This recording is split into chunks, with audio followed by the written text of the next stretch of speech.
Bonsoir et bienvenue sur Planet Wargame. C'est un plaisir de vous retrouver pour un nouveau live, en compagnie de Timothée bien sûr, comme d'habitude. Alors où es-tu mon Timmy? Où te caches-tu? Attends, que je te trouve. Je suis là. Et il est là. Ben non, il est pas là. Il est là. Et voilà. C'est Bon, pas moi. Ah si, c'est moi. ça y est. Ça va bien? Bonsoir. Tu te sens bien là? T'es partant pour un petit Ah live bah ça va. voilà, avec le public habituel. Je pense peut-être quelques nouveaux venus. On sait jamais, hein. C'est un peu mystérieux pour nous l'audience hein, finalement. On ne sait pas si c'est des gens qui nous connaissent depuis 2 ans, qui viennent de débarquer. Imaginez, comment essayer de déterminer une conduite à tenir quand on ne sait pas à qui on a affaire et qui est notre interlocuteur. Enfin, on va quand même essayer de se démerder avec ça. Une fois de plus, On en tout misait cas. sur la décence et le respect. Voilà, exactement. Ouais, ouais. On va essayer d'établir une saine dose, un juste équilibre entre la franche camaraderie, hein, voilà, et en même temps, bon, un certain degré de distanciation, on va dire, comme il s'y est, d'adopter avec des inconnus. On va osciller entre les deux. Bon, Tupais règle le problème en disant que il nous suffit d'être parfait, ça suffira. Bon bah on va se contenter de ça alors. Ouais. Aucune pression. Il y a quand même pas mal d'habitués, je vois. Kluba Warpaints, Mike Panda Cannibal, Olivier Fustaillon, Toubaiz, ouais, Maxime Bourré. C'est ça, enfin que des gens qu'on connaît déjà. Monsieur Darchoumaï, Moustaki? Darchoumaï, j'ai un petit doute. J'ai un petit doute. On l'a déjà Si, vu si, celui. si, si. Oui, oui, Si, oui, si, ouais. oui, oui. Je crois que j'ai déjà fait le coup. Ouais. Inutile de le vexer une fois de plus.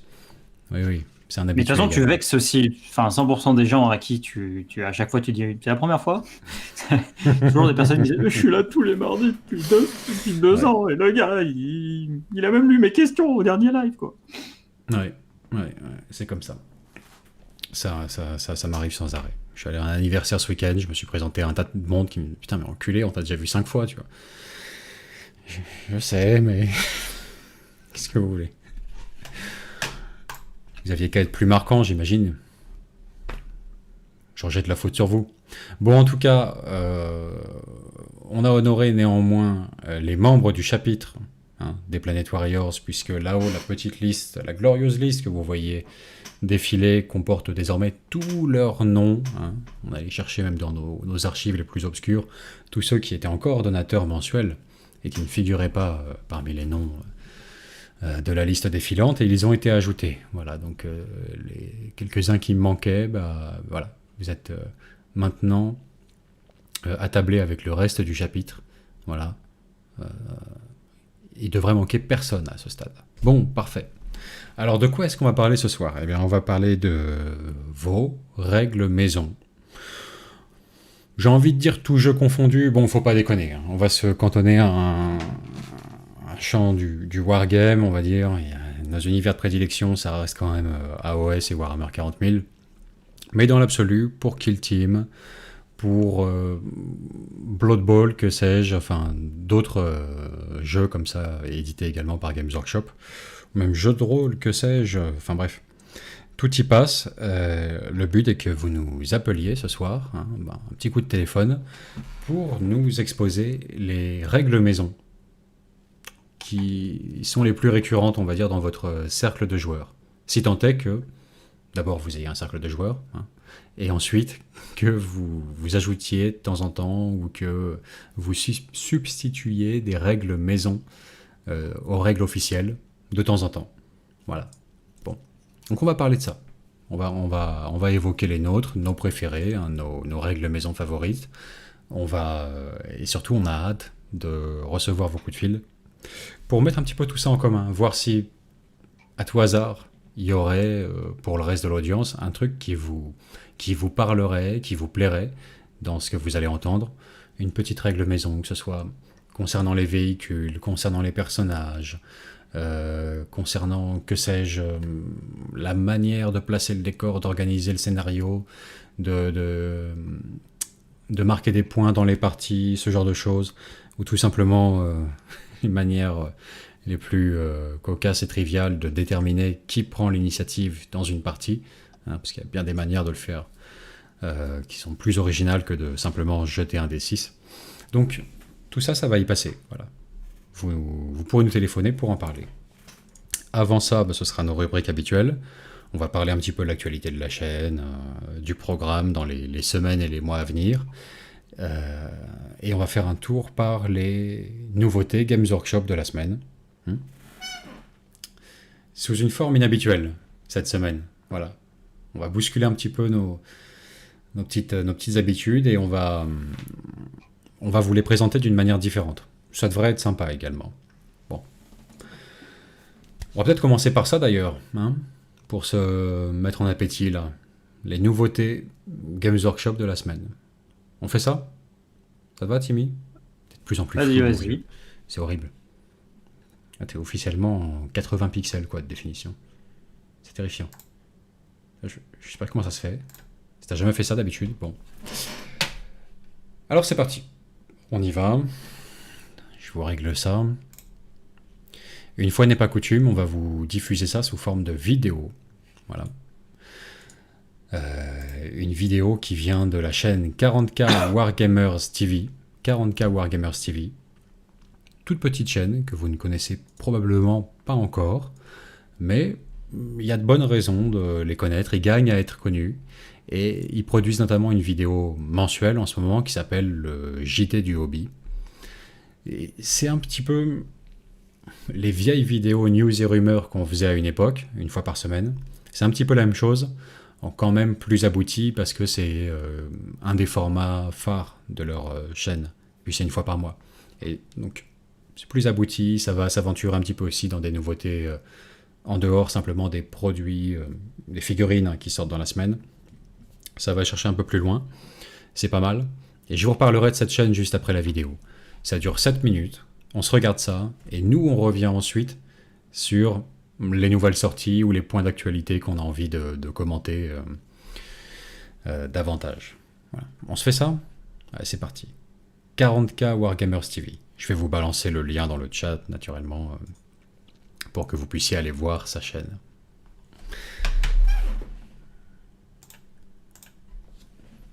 Maintenant, on passe en mode silence.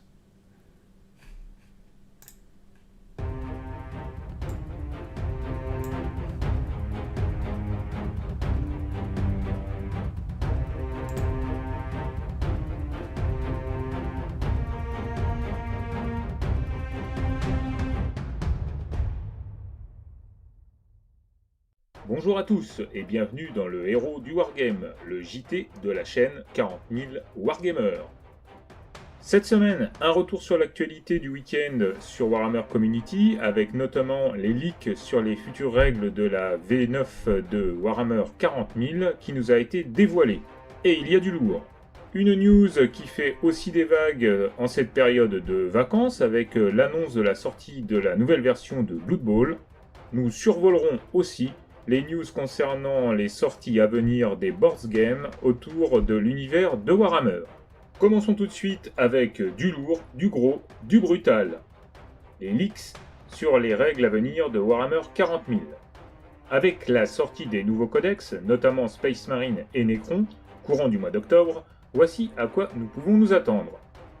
Tout d'abord, nos Space Marine Vanille seront bien présents dans une nouvelle boîte relookée V9. Et c'est désormais acté, les Mini-Marines et leurs comparses du chaos auront 2 points de vie. Normal, me direz-vous, ils ont 2 cœurs. De ce fait, les Terminators auront eux 3 points de vie.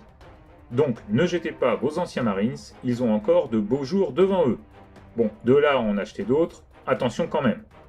Dans cette news, on apprend aussi que les bolters lourds sont désormais dégâts 2, que les lance-flammes portent désormais à 12 pas, que les fuseurs seront dégâts D6 plus 2, et que les multifuseurs deviennent enfin multi et passent lourd 2.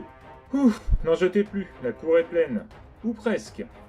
On continue avec les épées tronçonneuses à force plus 1, PA moins 1, ce qui nous fera pour un sergent intercessor 5 attaques de force 5, PA moins 2 en doctrine d'assaut.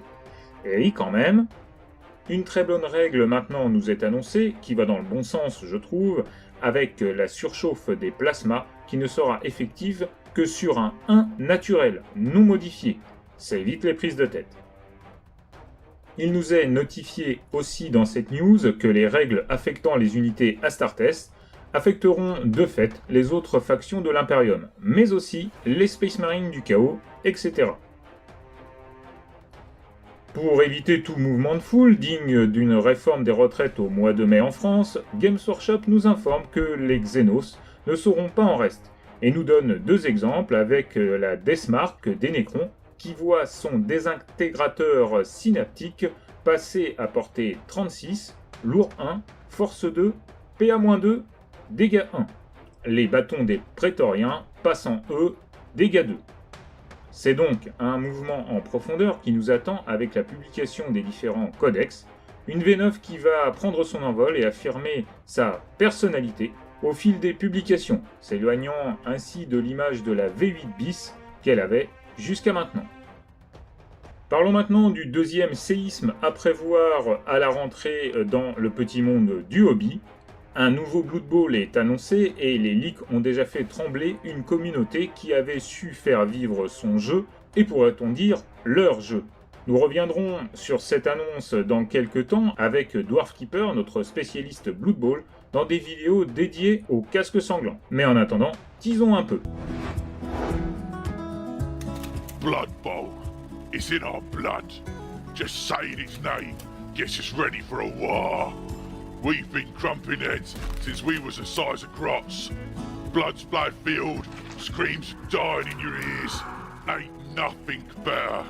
It's time to pull on them stomping boots, get the biggest, hardest lads, and get ready for the next season. The next league is right around the corner.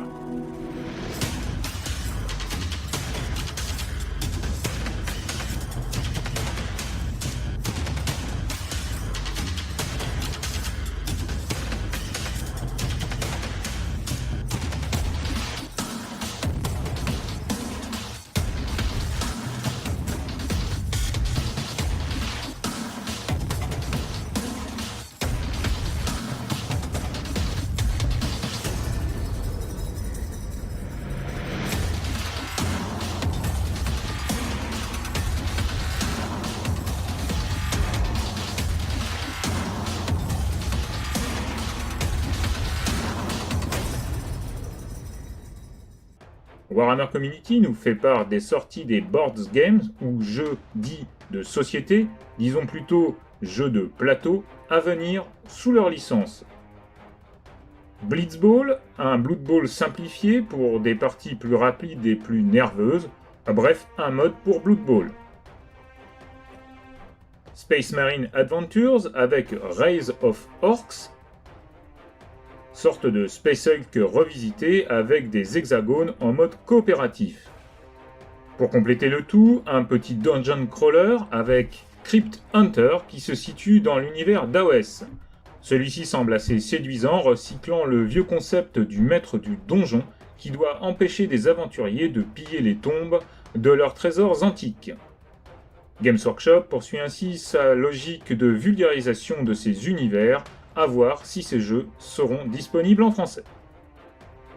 Pour finir ce JT du Wargame, un petit focus sur les filles de Ken qui arrivent pour Warhammer Underworld avec une bande du plus bel effet.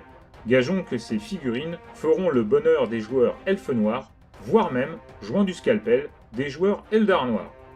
En tout cas, pour ce qui est de 40 000 Wargamers, elles rejoindront à coup sûr les rangs de l'armée Warhammer Battle V8 du studio, sur de beaux socles carrés. Voilà, ce héros du Wargame est maintenant terminé. Nous remercions tous les followers et soutiens de la chaîne. Nous vous engageons à liker cette vidéo, à vous abonner à la chaîne et à partager autour de vous. Et, même en vacances, n'oubliez pas, sans maîtrise, la chagate n'est rien.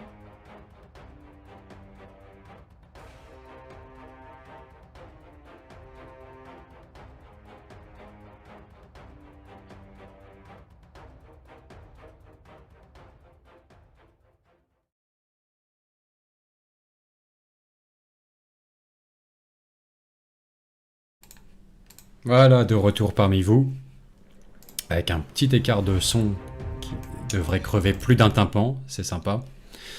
Bon, désolé pour ceux qui écoutent au casque, hein. doit être à peu près 10 décibels au-dessus. Bon, bah écoutez. Enfin, T'as pas mis la cloche? j'ai pas mis la cloche néanmoins. Mais est-ce que je suis prêt à mettre la cloche? Est-ce que je suis prêt à m'engager à ce stade, tu vois? Est-ce que je suis déjà à ce stade d'abonnement? Je sais pas. Je sais pas. Je vais le faire par sympathie quand même parce que j'ai pu discuter avec euh, l'animateur principal de la chaîne, on va dire, qui s'appelle Phil. Et discussion extrêmement sympathique aujourd'hui. Allez, toutes les notifications. Voilà. Je m'ai abonné, j'ai mis la cloche. On est bon. Bon. Ouais, super sympa, on s'est bien entendu, on accroche bien. Et alors surtout, c'est ça dont je voulais vous parler, au-delà du petit JT du Wargame. Il y a très peu de temps, sur 40K Wargamers TV, ils ont sorti un premier rapport de bataille narratif. Et franchement, c'est très bien. C'est très bien. Sans déconner. Ça fait plaisir de voir ça quand même. Ça fait plaisir de voir que d'autres en font aussi sous cet angle-là, là, pour retransmettre sous forme de vidéo une partie de Warhammer. Ils choisissent également l'angle narratif. Ça vaut le détour. Sans déconner, allez le voir. Voilà. On est quand même la chaîne du jeu narratif. En tout cas, enfin, la plus grosse en termes d'audience. Hein, je pense qu'il y en a d'autres. Ce serait dommage que notre audience, justement, qui apprécie ça, soit pas au rendez-vous quand d'autres youtubeurs en sortent. Voilà. Donc, n'hésitez pas. 40K Wargamers TV. Très sympa. Et c'est histoire de filer un petit coup de pouce à une chaîne qui démarre. Et on se posait également la question de savoir, c'est pour ça que votre retour nous intéresse, parce qu'avec Phil, voilà, il envisageait de produire cette vidéo toutes les 2 semaines, coïncident de fait avec les live Planet Wargame, pour qu'on puisse vous le diffuser dans le live, et nous concentrer sur juste le commentaire de ce qu'on a vu, enfin, de l'actualité de la semaine en tout cas, en revenant dessus, mais vous auriez un format, vous voyez, bien digeste, avec de la musique et tout, pour couvrir l'essentiel des nouveautés. Donc n'hésitez pas à nous dire ce que vous en pensez, quoi, dans les commentaires de la vidéo, si vous regardez en diffusion, ou dans le chat, là, à présent. Hein. Est-ce que ça vous a plu? Est-ce que vous préférez qu'on décortique nous-mêmes les nouveautés? Bon, voilà. Dites-le nous en toute sincérité, comme ça on sera fixé. Et on pourra dire plus précisément à Phil si ça vaut le coup ou pas, de préparer ce format pour nous, en fait, hein, pour l'audience de Planet Wargame. Ça pourrait être sympa. Une bonne petite coopération mutuellement bénéfique. Ça pourrait être cool. Voilà. Bon. Vous nous dites ce que vous en pensez. En attendant, alors j'ai vu tout à l'heure dans le chat quelqu'un qui doutait de la présence de Timmy ce soir. Il dit, ah putain, pas de Timmy ce soir, Sabou il nous manque, tout ça. Je suis pas là. Mais Timmy est là, Timmy est là. Non, je suis pas Timmy là. est plus là que jamais. Alors, avec Je suis pas là, Vince. un éclairage assez insolite, qui lui fait une tête assez flippante, mais enfin il est là. Il est présent quand même. Bon, jusque-là les commentaires sont positifs par rapport à 40K Wargamers TV. Écoutez, n'hésitez pas à continuer à donner votre avis là-dessus. Bon. Je dois t'avouer que alors bon, c'est le format qui veut ça, mais c'est vrai que il manquait 2 petites infos qui serait dommage dont on ne parle pas. Enfin, pour la première, enfin, c'est uniquement l'annonce comme quoi il y a une preview samedi avec des nouvelles infos. Donc bon, ça on en saura plus une fois que ce sera révélé, mais ça peut être assez intéressant parce que du coup on va avoir des petites révélations.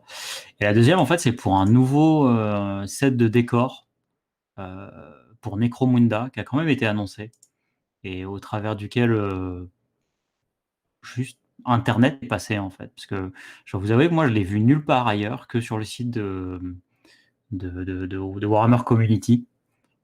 Mais personne n'en parle de ce truc-là. Et c'est complètement délirant parce qu'il est vraiment intéressant. C'est une espèce de nouvelle extension une petite modification des murs qui existaient, enfin qui sont sortis dernièrement et qui vont permettre en fait de faire des décors très Waterworld-esque. Pour ceux qui voient le film Waterworld, à quoi ça ressemble, ça permet de faire un peu un truc dans le style de l'espèce de petite ville fortifiée. Donc c'est assez intéressant. Et tu sais quoi, je vais partager mon écran. Comme ça, je veux juste vous montrer ça hop, rapido. Tac, partager. Hop, voilà. Là, je sais pas si vous voyez ça. Normalement, c'est bon. Comme tu dis, il manque Parce que que si tu Kevin veux, Costner quoi, dans ce décor. C'est parce que vrai, si tu hein. veux, ce C'est étonnant. truc-là, mec, c'est étonnant, quoi. Mhm, mhm. Étonnant, ce truc. Avec la petite citerne et tout ça, là, Écoute, c'est vraiment pas mal, quoi. C'est vraiment pas mal. c'est cool, hein? Ouais, c'est une bonne addition. C'est une bonne addition. Je trouve qu'il y a un côté. Tu vois, première impression, juste comme ça en voyant le décor, c'est. C'est du euh, MDF. Oui, On mais dirait du MDF. c'est ça. Déjà, il y a ce caractère-là. Ça fait un tout petit peu plus cheap que le reste de leur gamme. Effectivement, ça fait un tout petit peu MDF. Et il y a un côté. Tu vois, ce serait pas mal pour faire effectivement une espèce de bastion de fortune dans une décharge, un truc comme ça, ou un fort orc. T'as déjà une base.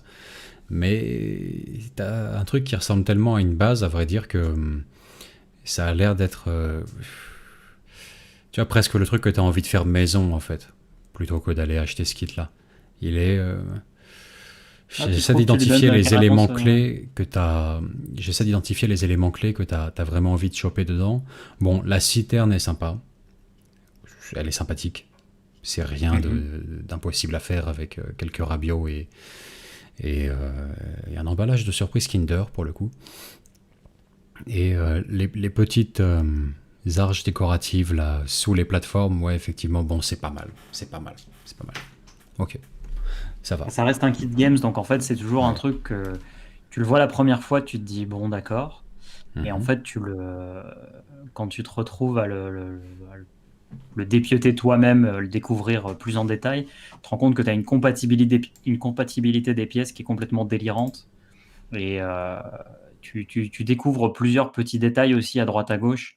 C'est-à-dire qu'à mon avis, alors les petites rambardes, etc., tu dois pouvoir faire des trucs assez fous quand tu les combines. Mais tu as aussi des petits détails, tu vois, où là, par exemple, les fixations ont l'air de se faire sur les petits trous.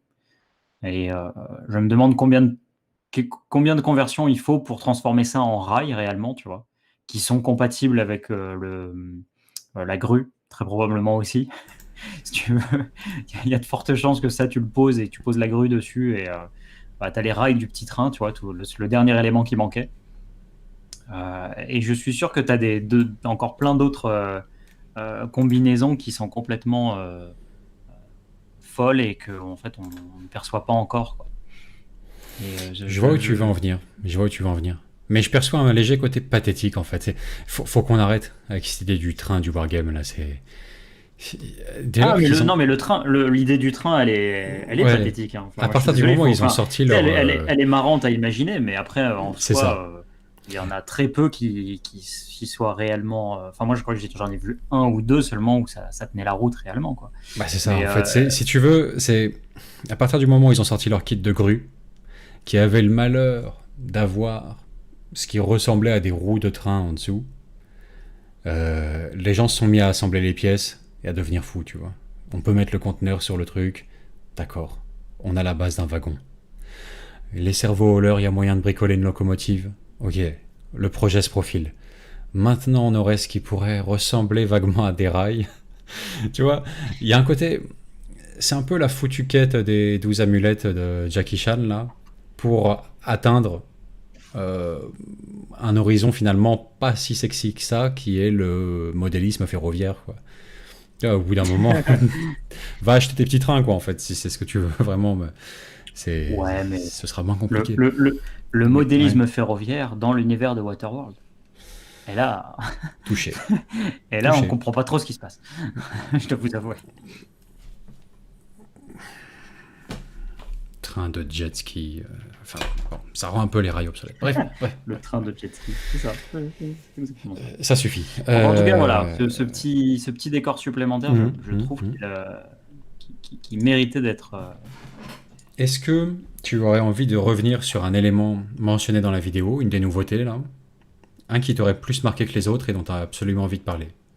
Que ce soit les orques pour Blood Bowl, Euh, les Space Marines à 2 PV. les deux premiers qui me viennent à l'esprit, c'est les orques pour Blood Bowl et les Daughters of Cain. Parce que d'un point de vue modélisme, sculpture de figurines et possibilité de conversion, etc., c'est vraiment du top. Enfin, je veux dire, c'est fou, quoi. Les figurines, elles étaient toutes géniales. Le grotte là, qui tend son doigt, là, c'est complètement délirant. Enfin, vraiment, à ce niveau-là, c'était vraiment génial. Et ces figurines sont vraiment cool.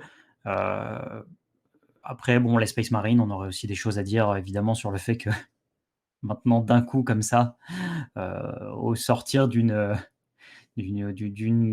édition et à l'arrivée d'une nouvelle, ils ont maintenant 2 PV. Les Terminators en ont 3, les multifuseurs sont de nouveau multi. Enfin, il y a tellement de choses qui tombent d'un seul coup aussi que ça aussi, c'est très, très surprenant, quoi. Écoute, Très, très surprenant. pareil. Les orques pour Blood Bowl, ils sont incroyables. Je pensais pas qu'une équipe pour Blood Bowl pouvait me faire un effet pareil. Quel que soit le jeu, t'as directement envie de les prendre et de les convertir, que ce soit pour Age of Sigmar ou pour 40K. Il y a même un changement vraiment de ligne artistique sur les gobelins, moi je trouve. On est dans le gobelin magique là. Si on prête attention aux détails, le faciès, la gueule du gobelin, rien à voir avec le gobelin habituel Games. Vraiment. Ils ont une gueule de gobelin magique. Ouais. Enfin, il y a plein de versions différentes des gobelins dans Magic, ça veut pas dire grand chose, mais quand même. Ceux qui ont vaguement les références de cartes, etc., verront de quoi je parle. Donc ça c'est étonnant, et c'est vrai qu'ils sont sensationnels, quoi. Y compris le boss de l'équipe, là, avec la goule, la demi-goule, en fait, plantée sur le dos. Là. C'est démentiel, ce truc-là. Tu sais, t'imagines, c'est... Ouais, pur esprit un peu Walking Dead, quoi. Le demi-zombie encore juste suffisamment en vie pour être facétieux, en fait, et inutile. Mais toujours vivant, néanmoins, quoi. Donc bon... Toujours vivant. c'est ça. Le Renault des zombies, quoi. Walking Renault, là, ouais, c'est ça. Bon, enfin. Donc c'est tout. Pour moi, c'est plus marquant. Franchement, c'est le coup de poing dans le ventre des orques pour Blood Bowl. Et sinon, bon, bah, la politique de Games par rapport aux Mini Marines, j'ai arrêté d'essayer de la comprendre. C'est peine perdue. Voilà. Si ça vous fait plaisir. Ça veut dire que les primaris sont finis. T'as pas compris. T'as pas compris encore, Vince. Ouais. Ils vont remplacer les primaris, putain. Mais oui, clairement. Donc le projet de petit remplacement est en cours avec le retour des mini marines, quoi, qui vont supplanter les primaris. Ils aiment souffler le chaud et le froid, quoi, Games. Bon, si ça fait plaisir aux joueurs qui ont encore de grosses armées de mini marines, c'est tout, très bien. Moi, j'ai rage quitte les Space Marines, je les joue plus. Le grand bien vous fasse. Franchement, c'est une bonne nouvelle. En fait, en soi, que les Space Marines soient boostés avec notamment 2 PV, etc., ça me paraissait bien un minimum syndical qu'aurait été, mais... Ouais, ça aurait été du pain béni pour moi, mais il y a... Je sais pas, 4 ans, 5 ans, 6 ans, en V6, V7, tout ça, quoi. Là, le faire à la V9, tu vois, ça rame tellement, c'est compliqué, quoi. Donc, c'est marrant parce que c'est une règle perso qu'on aurait pu mettre dans nos parties. Excellente transition, Timmy. Et d'ailleurs, je me demande même si à un moment on l'avait pas fait d'ailleurs ça. Oui, on l'a pseudo fait à un moment donné, ouais.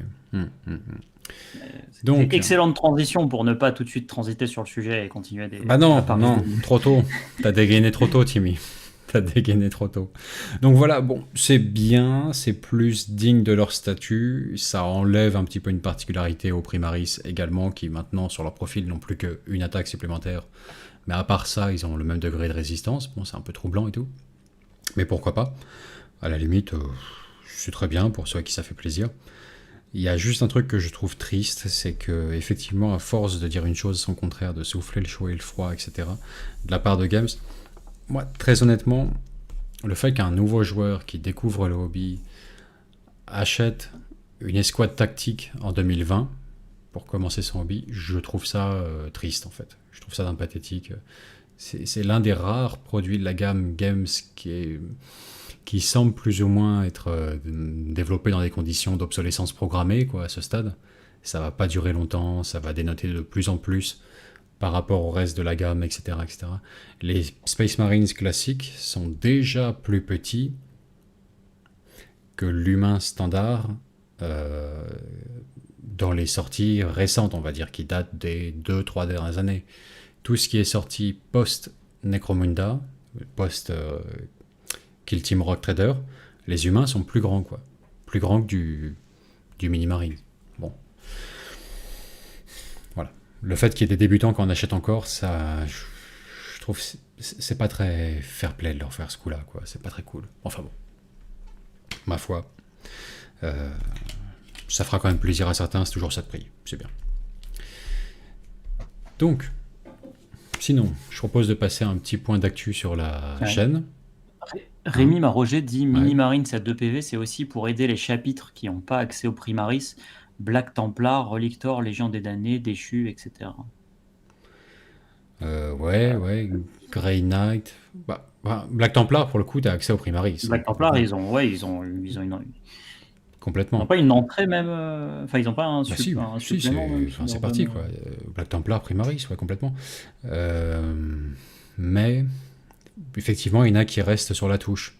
Et d'ailleurs, les Grey Knight, on peut penser à eux en premier lieu. Ouais, je pense que c'est les plus laissés pour compte dans l'affaire jusqu'à présent. Donc bon, pourquoi pas. Voilà. Enfin. Je pense que ça va faire bien plaisir par contre aux joueurs Space Marines du chaos. Eux c'est gratuit, c'est comme ça. Ils sont déjà de belles figurines à l'échelle comme il faut, tu vois, modernes, qui collent avec le reste de la gamme. Enfin, ouais. Joueurs Death Guard, joueurs Southern Sons, joueurs même Black Legion ou autres, ils doivent être ravis quoi. Enfin bon. Donc voilà les bonnes nouvelles. Donc, point d'actualité sur la chaîne. Vous avez pu apercevoir peut-être déjà aujourd'hui qu'on avait sorti une première vidéo d'une nouvelle série qui s'appelle Adeptus Convertum. Et ce faisant, on accueille solennellement Gandilf vraiment au sein de l'équipe Planet Wargame. C'est-à-dire, vraiment là, je restreins à ceux qui ont produit des vidéos sur ou pour la chaîne. Bon, on a vite fait le tour. Hein. C'est Timmy, Drix, qui nous a rejoint plus tard, avec les Kill Team Momentum, et Gandilf, maintenant, avec les Adeptus Convertum, et puis moi-même pour finir. Et alors, quel est l'objet de cette série de vidéos? C'est de vous proposer des tutoriels, pas à pas, pour réaliser des conversions, notamment dans le cadre de la campagne Venetian Sector 2. Ça a un intérêt de les regarder quand même si vous jouez pas à 40K en ce moment. Même si voilà, c'est pas dans vos projets actuels, parce qu'il y a un côté didactique. Moi, j'ai déjà vu 1 ou 2 épisodes de plus que vous, parce qu'on les a déjà de côté. Il y a un côté didactique dans ces conversions. Gandilf, il est intéressant pour ça. Il est intéressant parce qu'il prend pas les chemins les plus souvent empruntés. Et quand moi j'ai une idée de conversion, je sais que je lui soumets la même idée, il va faire différemment, il va faire autre chose. Pour replacer d'ailleurs, Gandilf, c'est celui qui était à l'origine du codex des Primogreens.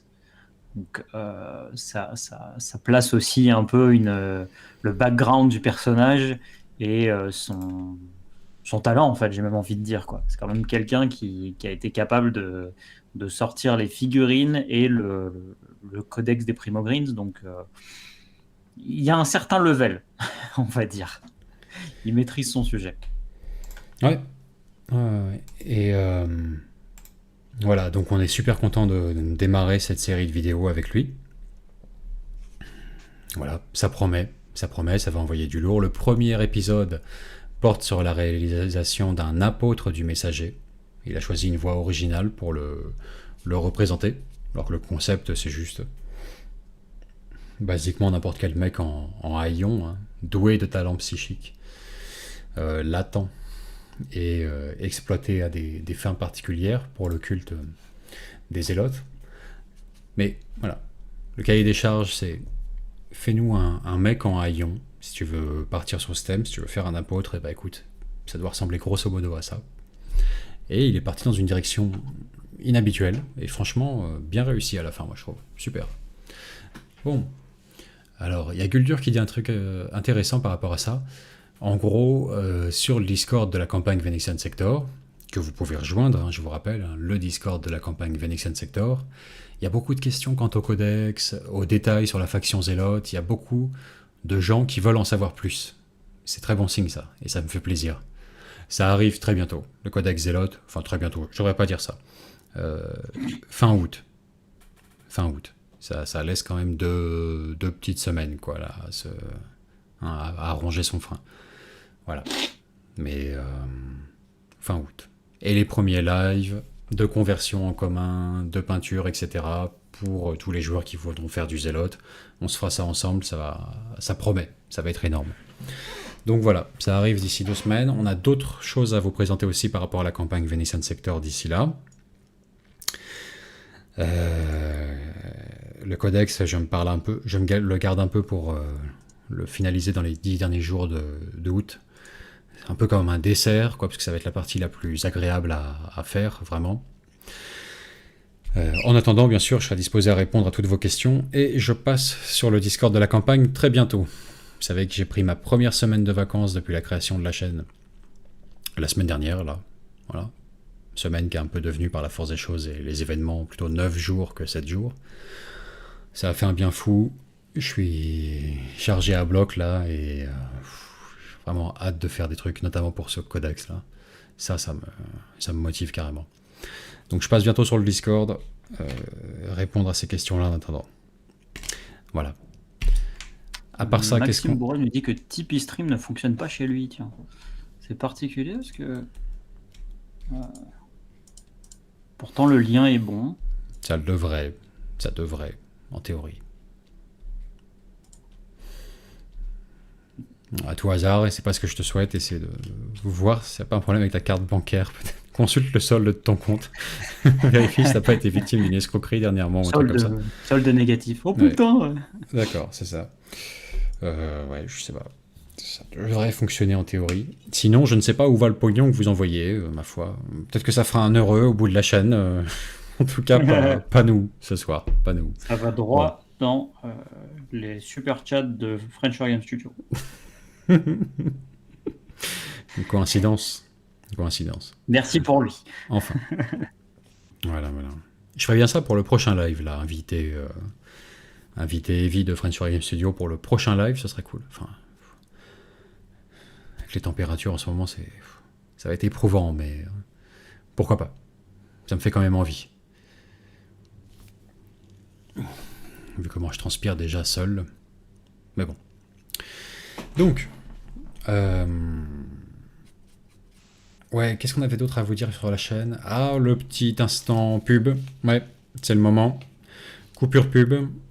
Alors, on vous rappelle que on a un partenariat naissant avec une boutique de wargame physique, mais aussi et surtout, c'est là ça qui vous intéresse, une boutique en ligne qui vous propose déjà à longueur d'année 10% de réduction sur les figurines Games Workshop. Pas mal, hein, mais qui propose surtout 20% de réduction pour tous ceux qui font un don mensuel à Planet Wargame sur Tipeee. Et ça commence à partir de 3 € par mois. Donc 3 € par mois donnés à Planet Wargame, 20% de réduction sur tous vos achats de figurines. Voilà, je pense que le calcul est vite fait et la question vite répondue, ma foi. Donc si ça vous branche de gagner de l'argent en donnant, tout ça, pognon infini, internet, devenir rentier avant 30 ans, tout ça, vous avez compris le délire. Ça se passe sur Tipeee. Et il y a un autre argument également. Alors un argument qu'on n'est pas vraiment c'est plus une annonce, on vous prévient à l'avance pour pas vous faire de coups bas. 1er septembre, on supprime l'offre des Planet Warriors, c'est-à-dire de recevoir une figurine peinte aux couleurs du chapitre de Planet Wargame chez vous pour toute souscription à un don de minimum 5 € par mois. Là, actuellement, tous ceux qui, à partir de 5 € par mois, nous font un don mensuel, reçoivent chez eux une figurine de Space Marine peint aux couleurs de Planet Wargame. Là, fin du mois, on arrête, on suspend ça temporairement, ça reviendra, mais on veut s'assurer de tout envoyer, tout ce qui a été déjà commandé, toutes les 300 personnes qui ont choisi de soutenir la chaîne, on veut qu'elles aient reçu leurs figurines avant de prendre de nouvelles commandes, quoi. Donc, je sais pas, ça reviendra d'ici la fin d'année, décembre, janvier, j'en sais rien. Mais enfin bon, si vous êtes désireux de soutenir la chaîne, hein, si vous en avez envie, ou si vous êtes tenté par la proposition de argent infini, là, 3 €, 20%, bah, c'est un peu le moment de le faire pour avoir en prime votre Planet Warrior avant qu'il ne soit trop tard au 1er septembre. Hein. Bon. Qu'est-ce que j'ai ajouté là-dessus ? Ouais. Si vous vous mettez ou vous remettez à la V9, c'est le moment, ça vaut le coup par rapport à toutes les déclinaisons de boîtes de base qui sont sorties dernièrement, qui vont de 40 à... Combien elle vaut la commande édition là ? 100 €, c'est ça ? Un truc comme ça ? Je sais plus, enfin les 3 variantes de boîtes de démarrage Games Workshop, c'est vrai qu'avec 20%, c'est pas dégueu, quoi. La première, là, le petit starter à 40 €, avec les petits Primaris et les petits Necrons. 40 € chez Games, du coup, ça nous fait du 32 € sur quicommence.fr pour ceux qui soutiennent la chaîne. Ça vaut le coup, quoi. Un truc à considérer. Enfin. Et petite précision, on arrête à partir de fin août, là, début septembre, ce qui veut dire que si vous rejoignez avant le 1er septembre, vous aurez une figurine. Enfin, à partir du moment où vous restez abonné les 4 ou 5 mois nécessaires pour être éligible, vous recevrez. Donc ça veut dire que si vous vous abonnez le 31 août au soir et que vous restez abonné jusqu'à la fin de l'année, vous aurez votre figurine. Ça, il n'y a pas de problème. Et si vous êtes déjà abonné et que vous devez avoir une figurine, que vous êtes éligible, vous la recevrez aussi. Hein. Donc ça, il n'y a pas de problème par rapport à ça. Hein. Histoire d'être bien clair. Pour répondre à Hugo, j'ai reset des trucs à droite à gauche sur le Tipeee Stream. Je dois vous avouer que je ne sais pas pourquoi ça ne fonctionne pas. J'ai zéro. J'ai vu un petit don passer tout à l'heure là. J'ai vu un petit don passer à l'écran, donc ça doit fonctionner peut-être pour certains. Il y a Guillaume qui nous a fait un don. Si tu peux regarder Timmy sur Tipeee Stream, à tout hasard. Oui, Guillaume Exbraya, bah tiens, on va réafficher son don. Voilà. J'essaie de faire un don sur FWS pour voir si ça va à FW du coup. Joli. Excellent. Et a priori, ça marche. C'est chiant d'être passé à côté de ça, en plus, ça aurait été dommage. A priori, ça marche. Hein. Il a dû faire son don sur FWS, ça tombe chez Planet Wargame. Les dons que vous faites chez nous tombent chez... Bon, allez tous faire un don à French Wargame Studio, les gars. Je doute que ça nous revienne, mais bon, ce sera pas perdu, quoi. Ça reste... c'est pour les copains. Bon. Ça va bien se passer. Sur ce... moi, j'ai pas... Ah, si, putain, bien sûr. La carte du secteur Venexian. Ça y est. Elle est finalisée, dispo et consultable. Tu l'as lancée en ligne, Timmy, ou elle est juste en offline, là? Elle est pas... Enfin... Elle est sur le site, mais il n'y a pas de lien encore pour y accéder. D'accord. Il faut que je rajoute le menu juste. Bon, d'ici la fin du live, vous devriez pouvoir y accéder. Alors, on va regarder tout ça ensemble. Voilà. En version pas plein écran, bien moche, du coup. C'est pas grave.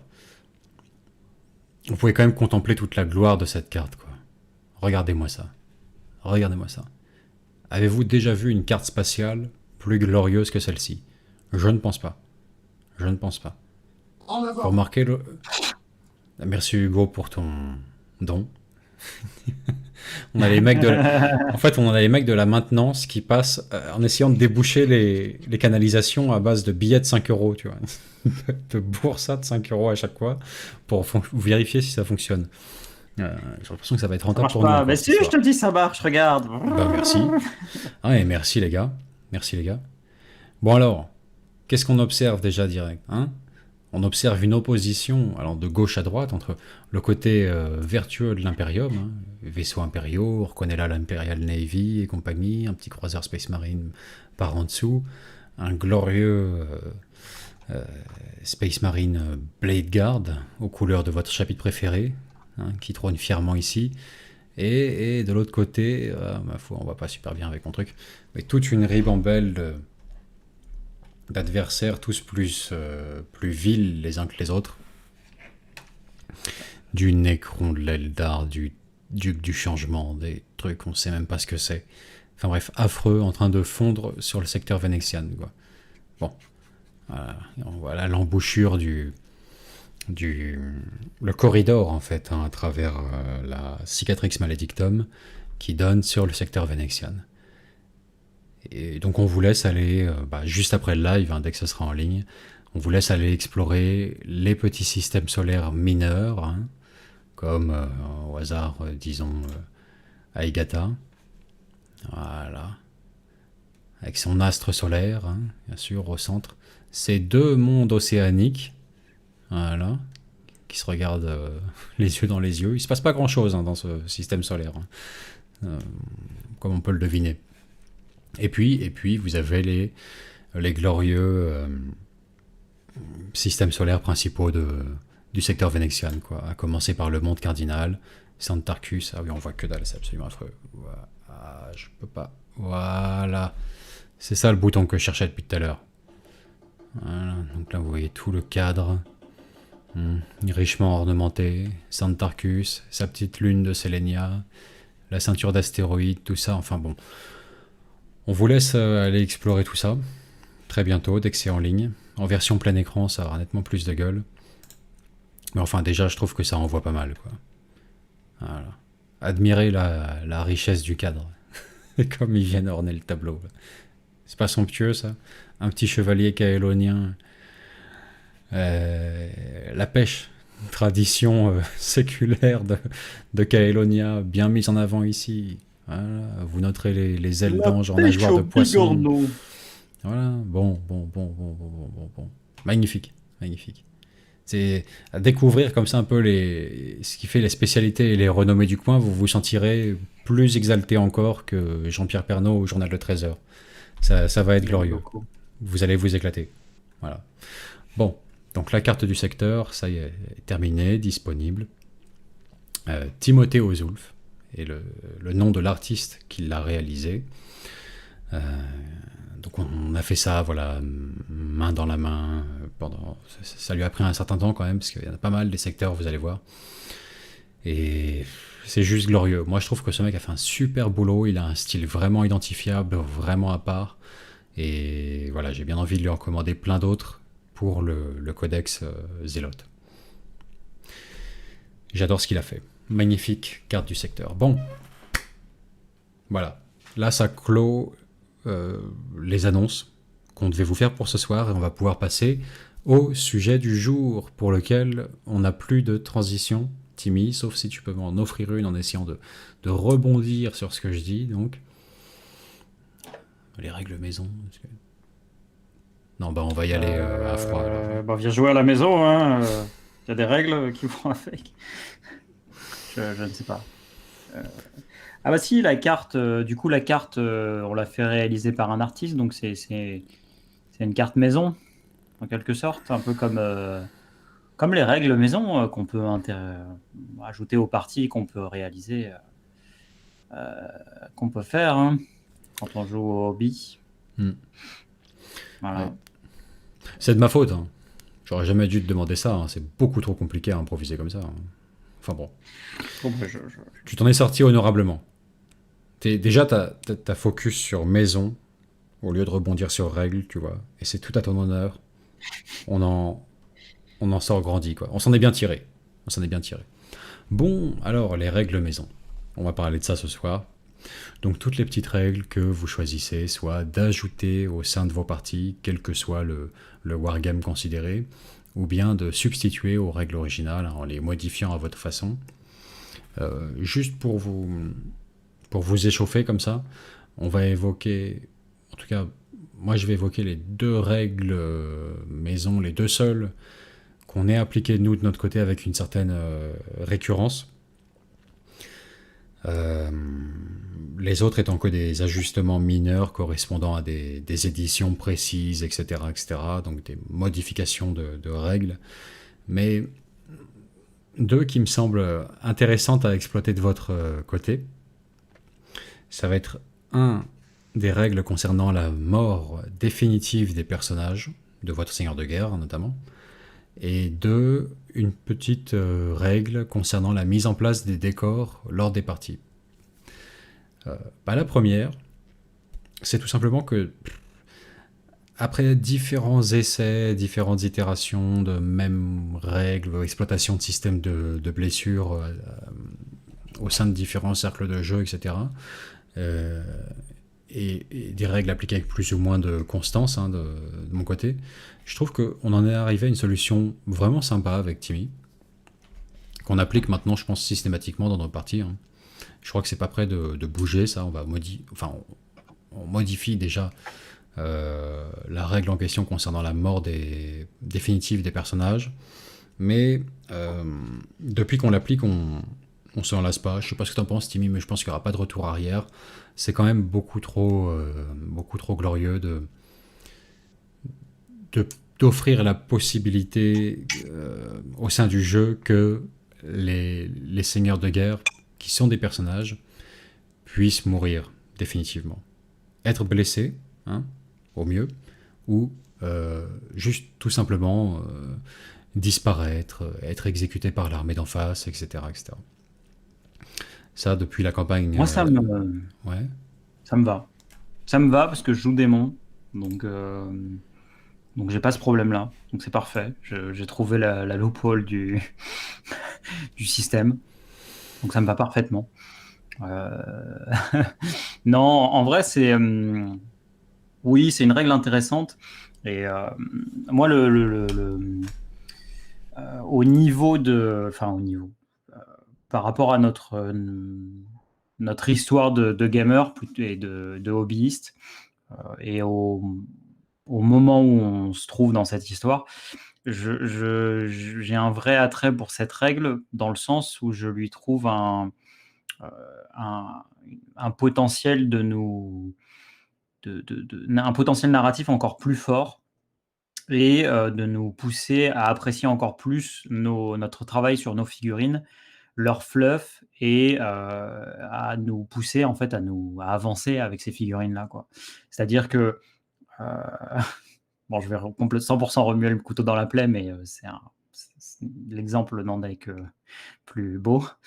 C'est que un QG comme ton Inquisiteur, je pense qu'il est dans ton top 3 de tes QG, ton Inquisiteur et puis ton Inquisitrice, ils sont dans ton top 3 de tes QG que tu préfères et qui ont marqué ton aventure de hobbyiste, en fait, jusqu'à aujourd'hui. Et je pense que d'avoir développé leur fluff, etc., d'avoir travaillé sur les figurines, etc., de leur avoir fait vivre une mini-campagne avec la campagne des Minetti, et au final de les voir mourir, ça te décuple l'appréciation que tu as pour ces figurines, et à la fois le fait de voir les remplacer par une autre figurine est difficile, et en même temps ça te donne envie du coup de peut-être intégrer une figurine qui va être en lien avec ces figurines-là, qui va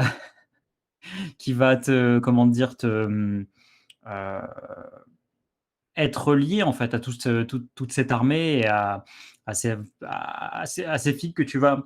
En fait, un capitaine Space Marine qui va mourir et que tu vas ressortir à toutes les parties, et qui va être un personnage quelconque, par exemple, ça ne va pas vous marquer autant, et vous n'allez pas avoir le même attachement qu'avec une figurine qui va mourir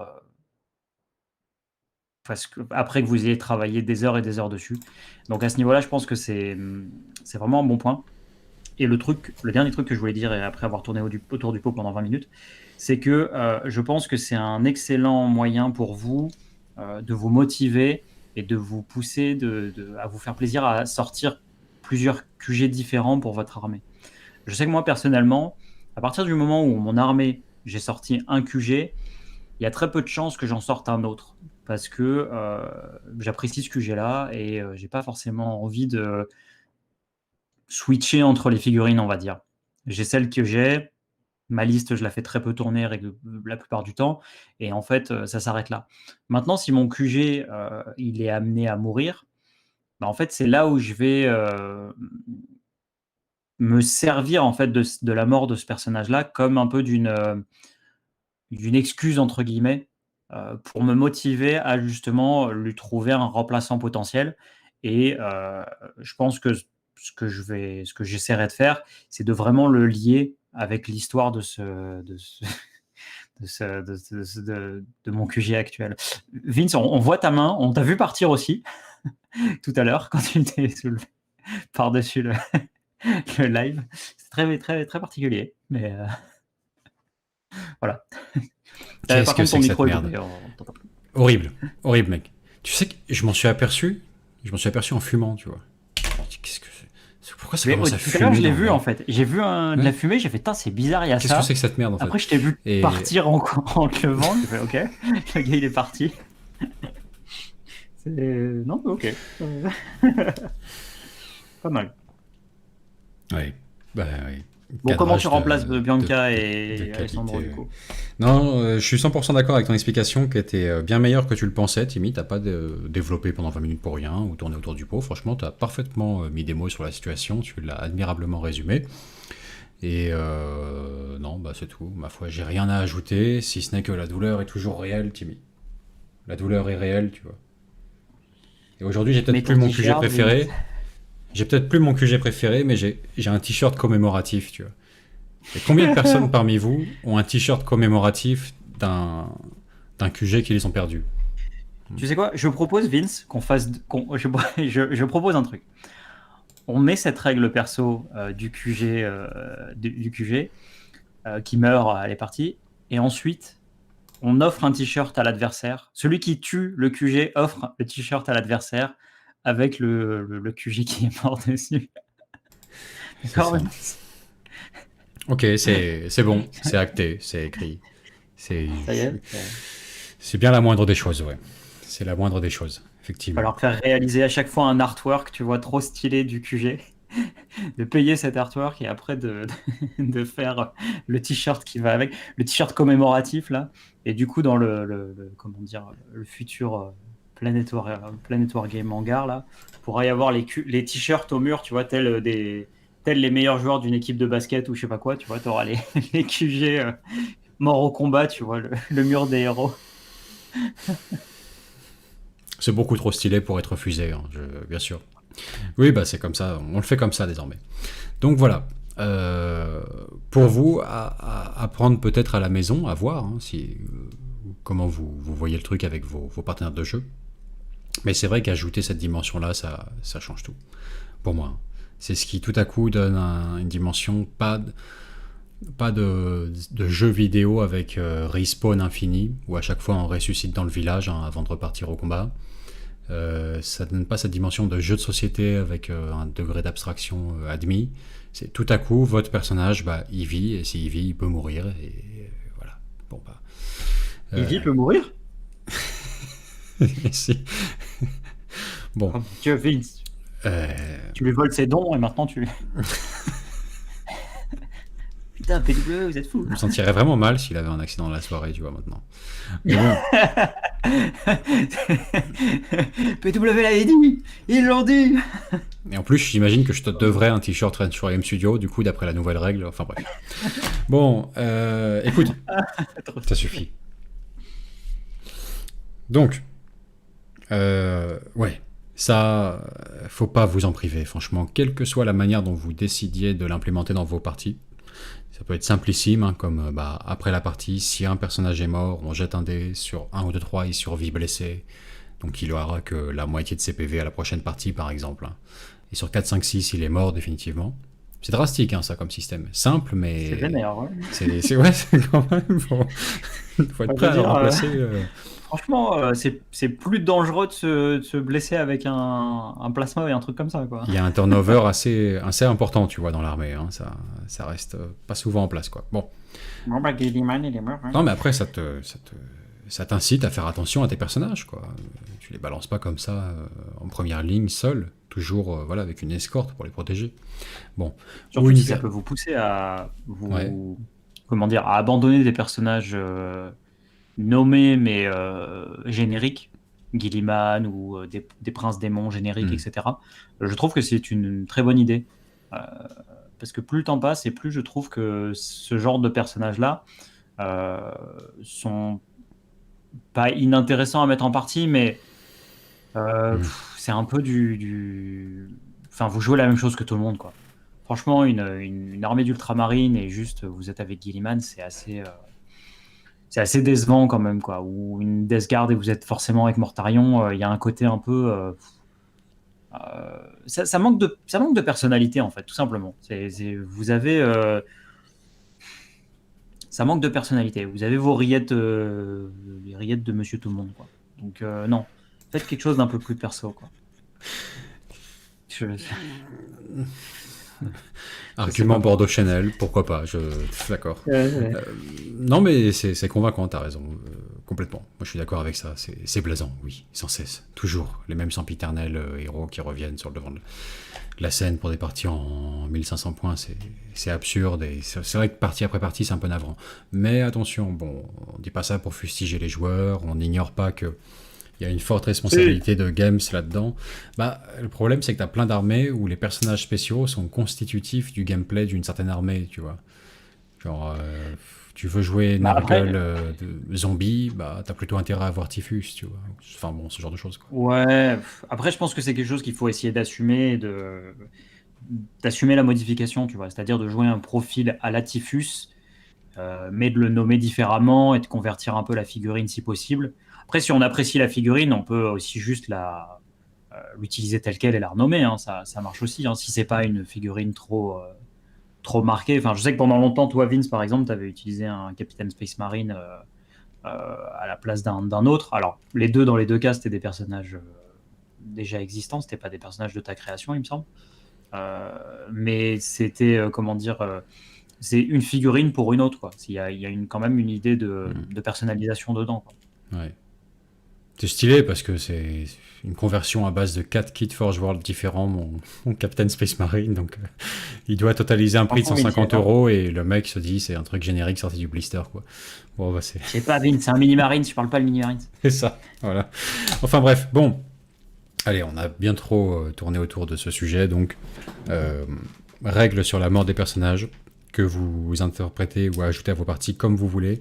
Nous, personnellement, on trouve que c'est une excellente addition à n'importe quelle partie et quasiment à n'importe quel jeu.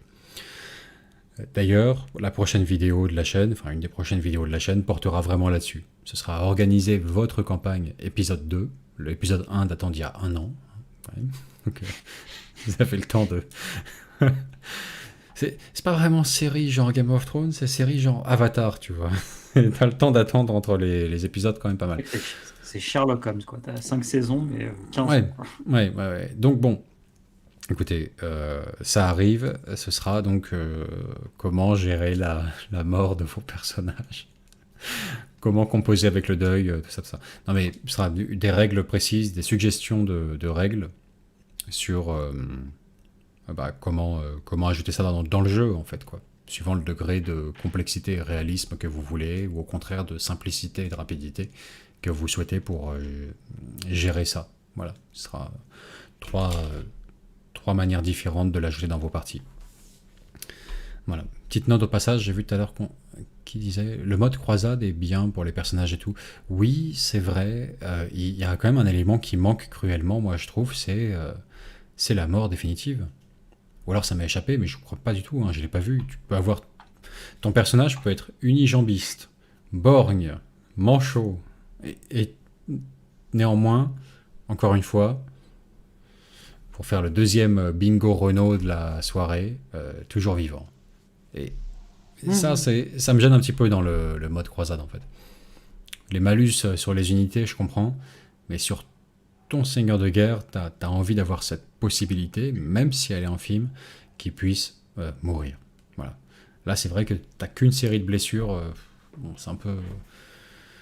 Et pour ceux qui auraient peur, en plus de, par exemple, faire plusieurs parties dans une journée ou dans un week-end parce qu'ils vont tourner un truc comme ça et de perdre leur figurine en fait dès la première partie et du coup de se retrouver complètement battu en fait à plus avoir de figurines disponibles, ça c'est un risque, mais ça vous pousse aussi à jouer différemment dans le sens où en fonction de la règle que vous impliquez, c'est-à-dire que nous par exemple la règle qu'on utilisait par rapport à la campagne précédente, il fallait qu'en fait euh, que la figurine soit au contact d'une unité ennemie à la fin de la partie. C'est-à-dire qu'elle restait allongée sur la table et il fallait qu'une unité ennemie termine au contact de cette figurine pour que justement il y ait un effet soit de la capturer, soit de la tuer. Et du coup, ça fait évoluer votre gameplay parce que si vous jouez une partie, même un truc, comment dire, capture d'objectif ou que sais-je, vous allez quand même en fait vous pousser à au dernier tour vous rendre compte que vous allez soit vous prenez un objectif, vous gagnez la partie, mais votre QG va potentiellement mourir, soit vous l'encerclez et vous faites un cordon autour et vous dans une bulle de protection par sa garde rapprochée ou que sais-je, et vous ne capturez pas cet objectif et potentiellement perdez la partie, mais vous conservez votre QG. Et là, instantanément, mais je me permets d'utiliser un argument, un adjectif que Vincent utilise régulièrement, mais c'est glorieux, quoi. C'est là, la partie d'un seul coup, elle prend une puissance, moi je trouve, qui est complètement folle, quoi. Ouais, ouais. On passe à la deuxième petite règle comme ça qui me vient à l'esprit, moi. Et après, on laissera la parole aux auditeurs. Et c'est la suivante. Alors, c'est pas une règle à proprement parler, c'est plus une conduite à tenir qui me semble vraiment bénéfique. En tout cas, s'il fallait vraiment, on va dire, écrire une règle pour ça, ça me paraîtrait être la meilleure manière de gérer la chose. Ça concerne la mise en place du décor. Alors, à travers les éditions de Warhammer 40 000, il y a eu des fois des règles très clairement définies pour la mise en place du décor. Libre à vous de les respecter ou pas. Vous faisiez toujours comme vous voulez, hein. Mais suivant les éditions, c'était plus ou moins... ils enfonçaient plus ou moins le clou par rapport à ça.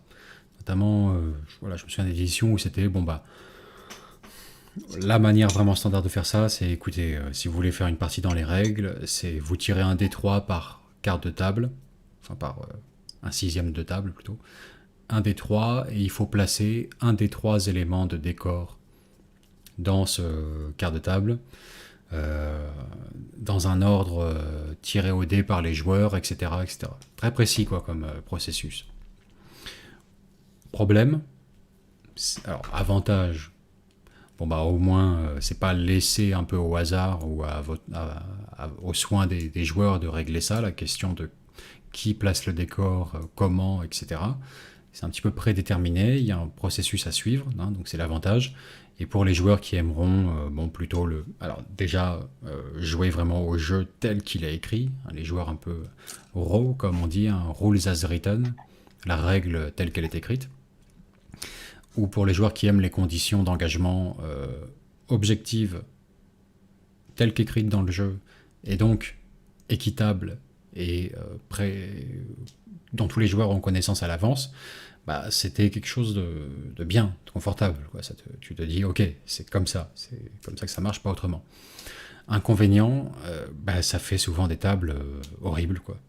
Puisque on laisse aux soins des dés le fait de déterminer combien d'éléments de décor il y aura dans chaque endroit, et les joueurs alternent en plus dans le placement des décors, donc chacun suit un peu sa feuille de route, plus ou moins en termes de projection déjà dans la partie, grattage de couverts, etc., etc. Ça fait des tables dégueulasses. Bon, c'est l'inconvénient. À vous de choisir ce qui vous convient le mieux. Et moi, je trouve qu'une bonne conduite à avoir un petit peu quand même avec le temps, je réalise ça, c'est que c'est toujours mieux, ça me paraît préférable, moi, si une seule personne installe tout le décor, fait toute la table. Pourquoi? Bah, tout simplement parce que voilà, il y a des choses qu'il est préférable de faire en groupe, à plusieurs, c'est bénéfique, on gagne du temps, etc., on démultiplie l'efficacité, et d'autres pour lesquelles c'est l'inverse. Par exemple, peindre un tableau ou écrire une chanson en groupe, ça c'est rarement fait, c'est plutôt expérimental qu'autre chose, ça donne rarement des résultats heureux. Timis est mort de rire, je sais pas pourquoi, à quoi il Je sais pas, pense. enfin, tu sais, j'imagine tous comment, tu sais, les groupes de musique qui sont, tu sais, qui réfléchissent et je sais pas. Oui, mais Est-ce qu'il y a vraiment qu'une seule des personnes de ce groupe-là, tu vois, qui a écrit 100% de la non, musique ou... soyons sérieux, c'est une fumisterie. C'est une fumisterie, évidemment que tu as toujours. T'as toujours un leader dans le groupe. Tu as toujours une personne qui a une tâche prédéfinie. T'as celui qui écrit. Tu sais, regarde.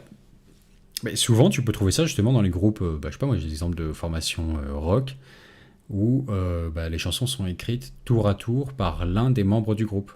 Alors de temps en temps, c'est une chanson écrite par le bassiste. De temps en temps, c'est une chanson écrite par le chanteur. Parfois, une fois, de temps en temps, c'est le batteur, tu vois. Bon, C'est le partage. voilà. Parce que écrire à quatre mains, ça tourne souvent à l'espèce de cadavre exquis absurde, ça marche pas, quoi. Bon. Et en fait, pour les tables de jeu, moi je trouve que c'est pareil. C'est pareil.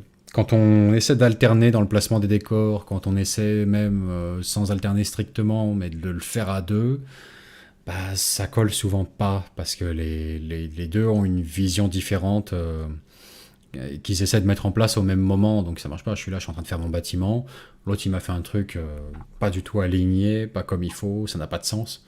On peut pas imaginer une rue entre ces bâtiments. Alors, c'est une rue, c'est un carrefour bizarre, ça marche pas, quoi.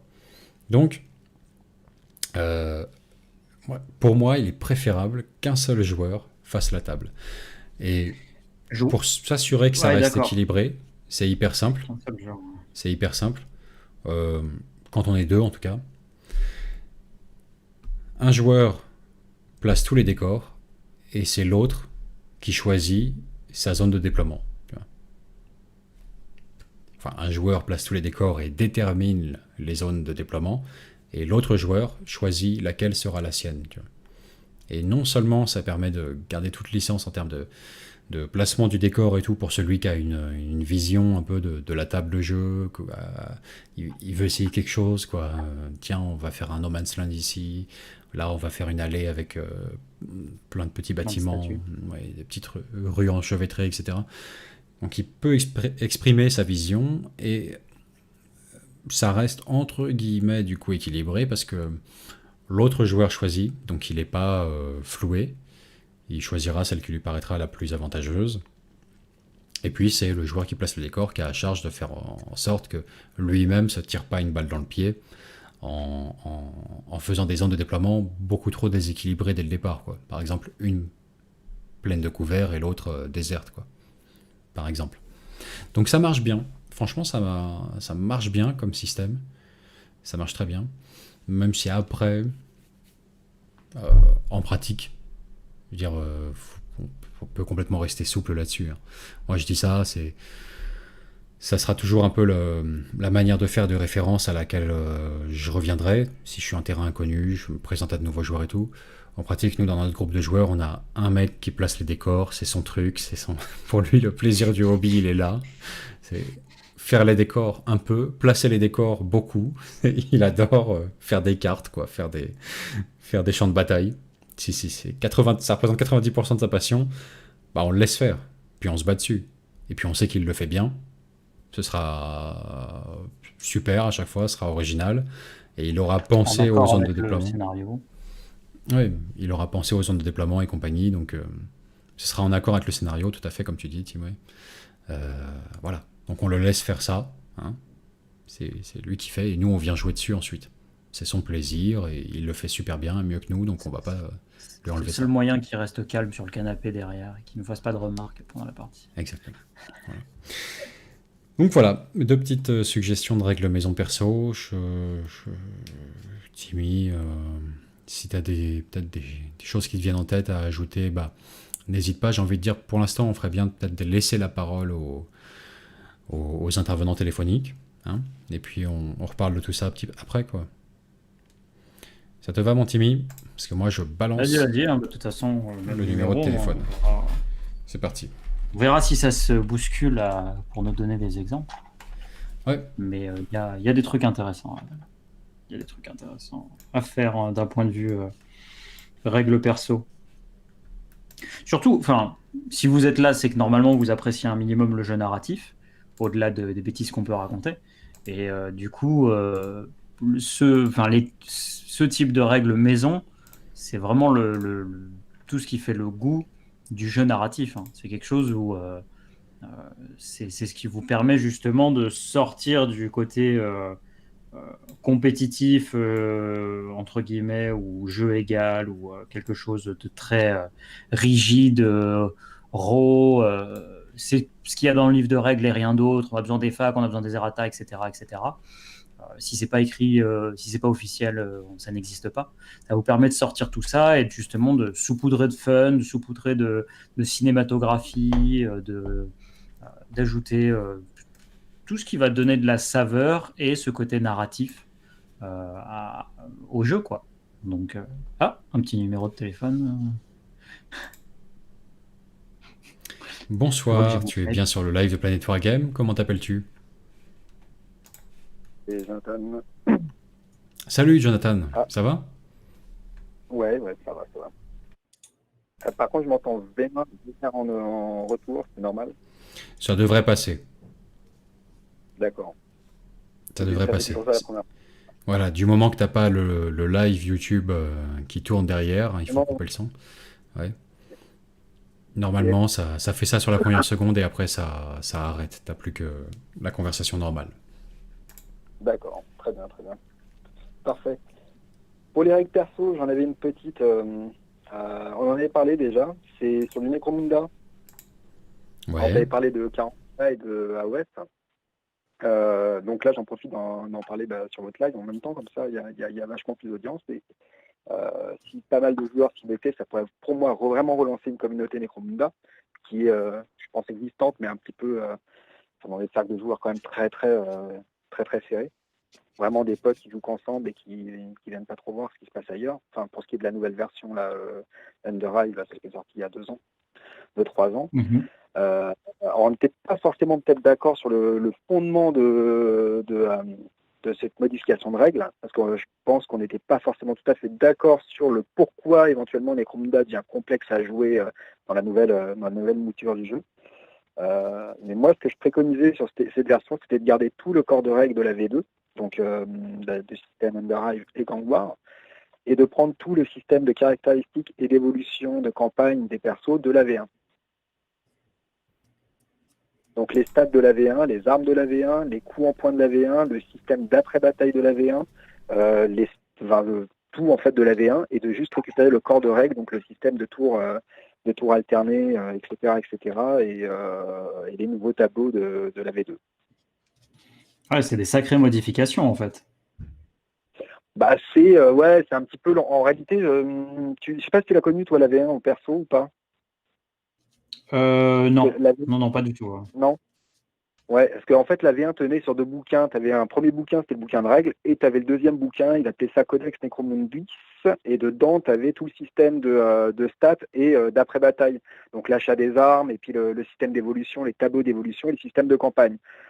Après, le système de campagne était quand même vachement mieux branlé que la nouvelle version, où je trouve que la nouvelle version, ils ont un peu... Alors, j'ai pas suivi là avec le compendium s'ils ont fait des grosses modifs dedans, s'ils ont ajouté plein de choses, mais moi j'ai quoi? J'ai la Necro V1, Gang War, le Gang War 2, le Gang War 3, enfin j'ai ces bouquins-là, et je crois que c'était assez pauvre et qu'on voyait pas très loin dans l'évolution d'un gang.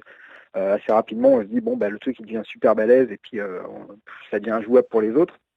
Alors que la V1, le système de campagne te poussait vraiment à évoluer Et même si tu avais un gang beaucoup plus fort, de toute façon, tu allais beaucoup moins évoluer si tu avais trop de coups en poing dans ton gang, donc des mecs trop évolués, trop de matos dedans, ce qui te faisait un coût de gang très élevé, et quand tu faisais tes ressources à la fin, il te restait très peu de thunes pour nourrir tout le monde. Ce qui fait que, globalement, si tu commences à avoir des mecs vraiment trop suréquipés, qui coûtaient trop cher en expérience et compagnie, de toute façon, tu étais un peu bloqué, et puis ton gang, il n'allait pas évoluer beaucoup plus. Et le seul moyen qu'il évolue, c'est que tu perdes des mecs, donc tu récupères des coups en points éventuellement pour reformer des nouvelles recrues et les faire évoluer.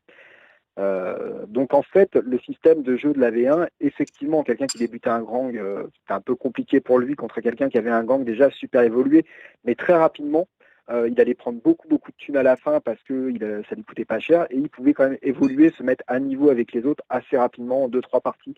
Donc le système était vraiment plus viable. Et le système de stats et d'armes, c'était le corps de règle des armes de la V2 de 40K. Donc tout le monde jouait avec les mêmes armes, à quelque chose près, mis à part pour les gangs hors la loi où ils avaient peut-être une ou deux armes chacun un peu spéciales en private joke. Voilà. Sinon, globalement, c'était tous le même corps d'armes. Ça donnait une fluidité au jeu où le mec il tirait avec un fusil à plasma, un fusil laser. On savait, tout le monde savait la courte portée, comment elle était, la longue portée et la force de l'arme, etc. etc. Enfin, il y avait beaucoup moins de questionnements, où là je trouve que sur la nouvelle version c'est super super complexe. Chaque gang a trop d'armes vraiment allouées au gang, il faut les connaître. Je trouve que ça remet un petit peu compétitif dans le bordel, comme ce qu'on peut retrouver sur AOS, où on avait discuté justement d'AOS, côté où la complexité qu'ils ont donnée dans AOS pour le rendre compétitif a cassé la première mouture d'AOS sortie. On se voulait dans un jeu beaucoup plus narratif avec du war scroll, tout simplement. Et ça, c'était un petit peu ruiné avec l'ajout de beaucoup de règles sur les troupes pour donner beaucoup plus de complexité dans la mécanique, beaucoup plus de possibilités.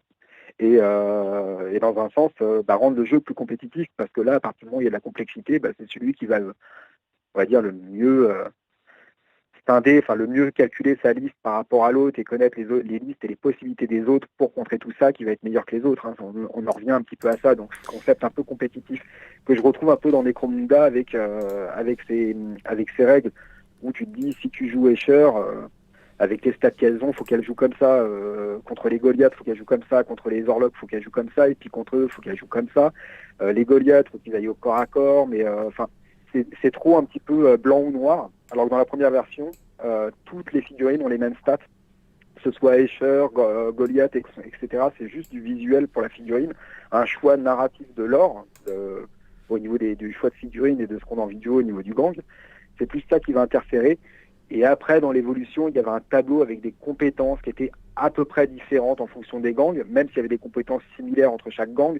Mais je sais plus, les Escher étaient plus rapides d'une manière générale, les Goliaths avaient des facultés en plus au corps à corps, les Vansar c'était beaucoup plus basé sur le tir. Mais attends, avant de rentrer dans les spécificités, en fait, vraiment, donc je résume, comme il y a une petite minorité de joueurs Necromunda à peine, et encore certains qu'ils existent parmi notre audience, donc vraiment, en fait, c'est prendre ce que vous préfériez dans la première version et le mixer avec ce que vous aimez dans la deuxième version de Necromunda, et ce qui est actuel et permet de jouer avec plus de joueurs, etc. Reprendre la simplicité et la fluidité de la création de gangs et de leur gestion dans le jeu, de la V1, mélangé avec la modernisation, l'actualisation des règles de la V2 ou de Necromunda, quoi. C'est ça, c'est la synthèse des deux. Exactement. Ok. Une synthèse de deux. Voilà, Ouais. parce que la track perso, donc perso, j'ai pas eu l'occasion de l'essayer, je l'ai fait probablement avec mon fils, celle-là. Ça fait pas mal de temps que j'y pense à l'essayer, parce que j'ai joué en version la dernière mouture avec mon fils sur la version Grand War, etc. Mais c'est trop. Et en fait, je trouve que même le corps de règles rend les parties inintéressantes actuellement. C'est trop sur le fil du rasoir. J'ai l'impression de trop jouer à un jeu vidéo, en fait. Alors que la V1 était plus fun, vraiment plus fun sur tous les points, où on est plus dans de la narration et dans un aspect visuel, parce que on bute pas sur la recherche de tel stade de toutes les figurines. Après, dans le temps, il y a l'évolution, les figurines évoluent, D'accord. mais... Alors attends, je vais te couper, excuse-moi Jonathan, parce que on va devoir prendre des intervenants suivants. pour enchaîner. Très bien. Mais si je résume, voilà, pour élargir un peu le sujet et pas spécifiquement à Necromunda, c'est voilà, ne pas hésiter à aller piocher ou prendre ce qui nous plaisait dans des éditions antérieures du jeu et le ramener dans la version actuelle, voire même reprendre 90% de l'ancienne version en fait, si on préférait en fait l'angle du jeu tel qu'il était présenté à l'époque, quoi. Voilà. Donc, ce qui vaut pour Necromunda comme pour Warhammer Battle, Age of Sigmar, 40K, tout ça, quoi. Après, C'est le très- truc, c'est que sur des systèmes comme Battle et voire même 40K, ça me paraît un peu plus compliqué. Alors que sur le Necro, on a vraiment, Necromunda, on avait vraiment ce corps de règles et ce corps de stats et d'évolution qui était vraiment scindé en 2 bouquins et c'était vraiment scindé, hein. On avait vraiment une cassure entre les deux. Et je dirais, en fait, la cassure, elle se fait naturellement. Il suffit vraiment de prendre un bloc, hein, et puis un autre bloc de l'autre. Et normalement, le mariage entre les deux, il devrait marcher. Il n'y a rien à faire. Enfin, je vois pas où est-ce que ça pourrait pêcher entre les deux, en fait. Parce que même les règles de Underhive, là, actuellement, c'est les mêmes que la V1. Ils ont juste rajouté du tour par tour. Ils ont modernisé quelques trucs. Ils ont changé des D6 par des dés spéciaux. Mais c'est le même nombre de faces sur les dés. En fait, c'est la même tambouille. Il y avait juste la force de l'arme et l'endurance de la cible, ça a changé pour je sais plus quoi, mais sinon globalement tout est pareil. Enfin voilà, donc c'est juste une adaptation de règles facile à faire.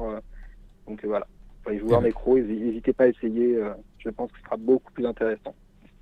Très bien. Et ben on te remercie pour ton appel, Jonathan. Très bien. Bon conseil applicable aussi à plein de jeux, hein, pourquoi pas, c'est vrai. Donc, on te remercie pour ça. On te dit bonne soirée à toi. Je rappelle que vous pouvez aller voir la chaîne D&A, hein, D&A, consacrée au Wargame, hein, également 40K OS. Voilà, avec Et la notamment chaîne de Jonathan. des lives régulièrement. C'est la chaîne de Jonathan, l'intervenant que vous venez d'entendre en audio là. Sur ce, passe une bonne soirée, Jonathan, et puis à très bientôt. À bientôt. Salut. Ciao. Salut. C'est très marrant comme intervention parce que ça rentre en résonance avec quelque chose que j'ai entendu ce week-end sur le podcast de Warhammer, là, le Voxcast, où alors c'est un ancien, hein, c'est pas le tout dernier qui est sorti, mais où justement il y avait la personne qui était interviewée a travaillé sur la nouvelle version de Necromunda, là, la V2 entre guillemets, enfin la version de 2017, et il expliquait que les règles de cette version-là, l'objectif, c'était de recréer Necromunda, non pas avec les règles de l'époque, mais de recréer le Necromunda tel qu'il était dans l'esprit des gens.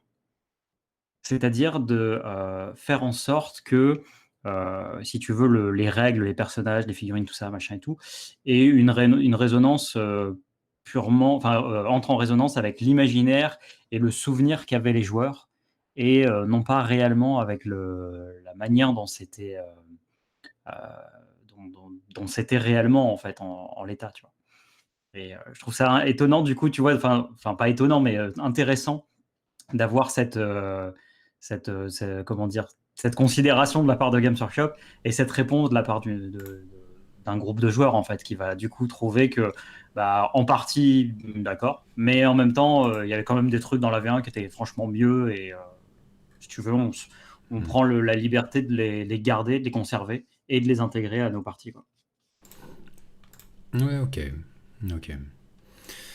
Bon, alors on est prêt pour un intervenant suivant, ou alors on se fait un petit tour de chat là, Timmy, en attendant. Qu'est-ce que ça raconte là-dedans?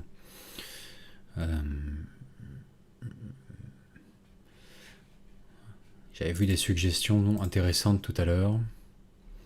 Olivier Fustaillon, dans certaines parties, l'ajout de l'effet de l'environnement au côté narratif est vraiment pas mal, je trouve.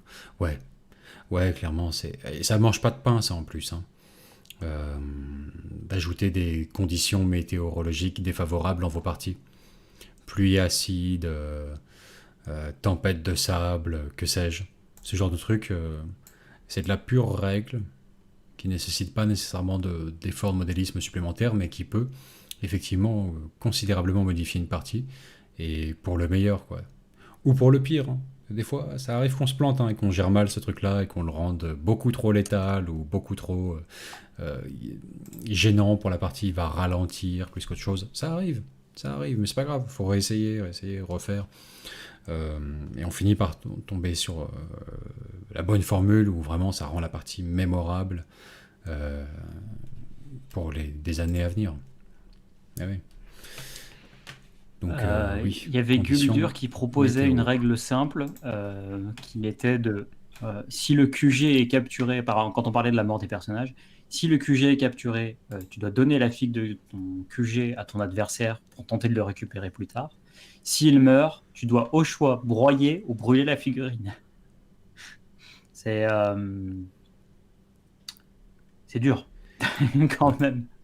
Radical. C'est très dur. C'est radical. C'est radical, mais bon, je suis sûr que, ouais, pour le coup, tu as la goutte hein, quand même quand tu joues. Hein. Tu transpires, quoi. Quand tu mets la musique funèbre et que le gars il jette la figurine dans le mixeur, là. Ça peut être pas mal, ouais. Une version vraiment pour les durs, quoi. Mais ouais. Pourquoi pas. Putain, il y a Jayco qui a une thèse intéressante dans le Planet Wargameverse. Hein, je vous laisse considérer un peu la chose. Il dit, je suis sûr que le messager, c'est Piccolo. C'est génial.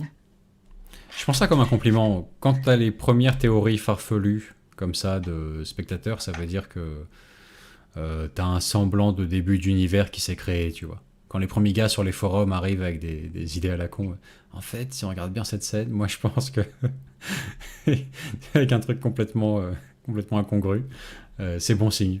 Non, ça fait super plaisir. Merci beaucoup, Jayco. Le messager, c'est Piccolo. Ouais. C'est ça. Pour te dire à quel Piccolo point le qui a message, pris des... il est flou quand même. Hein. Ouais, il a pris des cours d'orthophonie entre la première et la seconde campagne pour apprendre à s'exprimer et convertir les foules. Ouais. Pas mal. Alors, Parce que le gars qui meum son aventure de quand il a traversé le miroir. c'est ça. là, En de fait, quand à on la l'a base, il forcé, sait pas parler, quoi. Donc, pourquoi pas hein. Il a cours du traversé le soir. miroir qui avait des bras et des jambes. Mais... Le cours du Je me soir, suis voilà. retrouvé. Tout est possible avec le CNAM. Hein. On peut rattraper ses lacunes scolaires jusqu'à très tard dans la vie. Hein. Bon. Le tout financé par l'Inquisition. Alors. Ah oui, donc ils partent en mode complètement débile. Automatiquement, ça devient des trucs à la Fear Factor où ça implique le physique ou ce genre de conneries, quoi. Direct, on lâche un criquet sur la table, tout ce qu'il touche est détruit. Enfin, ok. Ils se font la malédiction de la momie IRL. Pourquoi pas? Mais, en fait, vous êtes trop en avance sur nous, les gars. Vous êtes trop en avance. Nous, on règle encore l'essentiel des cas de figure avec des dés, malgré tout. Voilà. On reste un peu timide, un peu timoré là, sur cet aspect-là. Mais Qui met un scarabée vivant. Là. ouais, pourquoi pas. Encore plus narratif que nous. Là, on est des petits joueurs à côté, c'est sûr. Voilà. Bon alors, je réactive la ligne. Ça y est, on a fini la parenthèse chat. C'est toujours ouvert. Si vous voulez partager avec nous vos anecdotes de règles maison que vous avez appliquées dans vos parties ou que vous appliquez régulièrement, hein, vos petites modifications concernant la manière d'utiliser les véhicules, les personnages, ce genre de choses, et ben vous n'hésitez pas à partager ça avec nous. Ce soir, j'en connais un petit paquet dans la communauté Planet Wargame, on va dire, des spectateurs habituels qui pourraient apporter leur contribution là-dessus, sur ce sujet particulier, parce que ça fait écho à de nombreuses conversations qu'on a eues. Néanmoins, c'est vrai que les principaux intéressés auxquels je pense sont pas là, je vois pas leur nom dans le chat ce soir. Mais soyez pas timides, si c'est votre premier appel, c'est votre premier appel. Et voilà, si vous voulez nous partager une anecdote là-dessus, ou une règle prête à l'emploi pour le reste de la communauté, bah, c'est le moment de vous manifester.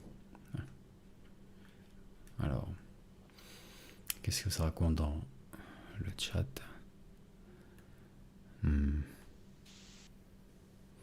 Effectivement, on nous fait remarquer que tous ceux qui avaient tendance à représenter leur point de commandement, soit par des sucreries, soit par de l'alcool, vu l'inflation des enfin, du nombre de points en fait en V9.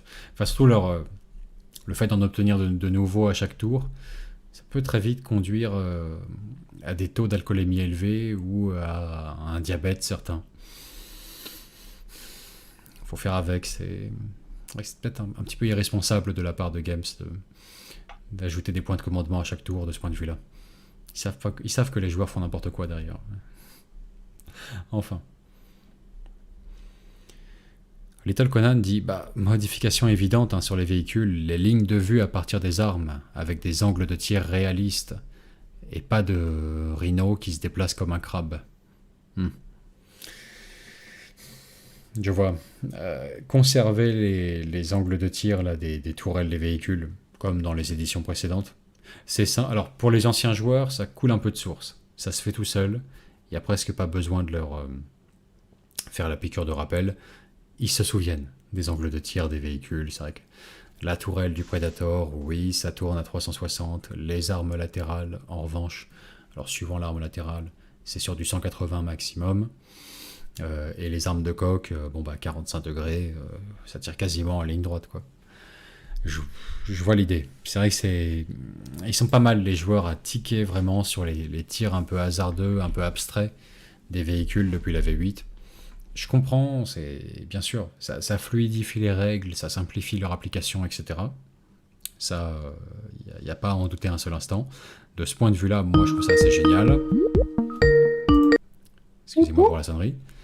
De ce point de vue-là, je trouve ça assez génial, mais je comprends que ce soit frustrant, effectivement, pour tous ceux qui aiment un peu plus de réalisme dans les tirs des véhicules, etc., etc.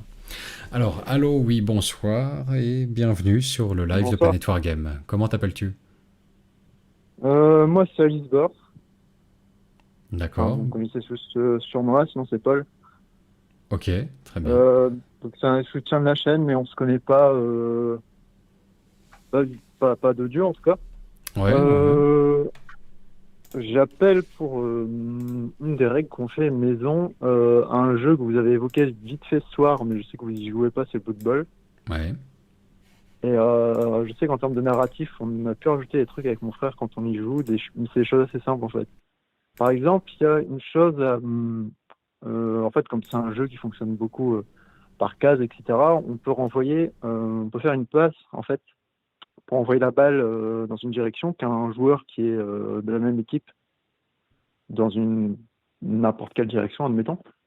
Et en fait, comparé à une partie de, je sais pas, de rugby ou de football américain, en fait, que tu pourrais voir normalement à la télé, en fait, les joueurs ont beaucoup tendance à renvoyer la balle à l'avant pour renvoyer la balle du côté de l'adversaire, en fait, mais sans envoyer un joueur en particulier dans le vide, etc. Ce qui n'est pas possible dans le terme des règles. Donc je sais que nous, on a fait, par exemple, on a pris les règles de base qui étaient celles de la passe, avec des réussites sur un D6 avec des modificateurs. On a rajouté un malus de -1 quand c'était une passe dans le vide. Et si, entre guillemets, la passe est réussie, la balle atterrit sur la case à laquelle on l'a envoyée. Et le tour continue. Et si elle est ratée, pour le coup, il y a turnover, sachant qu'au Blood Bowl, le turnover, en fait, c'est un système, je sais pas si vous voyez ce que c'est, mais en gros, dès qu'un joueur adverse fait une erreur, en fait, ça finit son tour, et après, c'est le tour de l'adversaire, en fait. Ça interrompt le tour en cours et ça le transmet à l'adversaire. Ouais, d'accord. Donc, voilà. Pour plus de...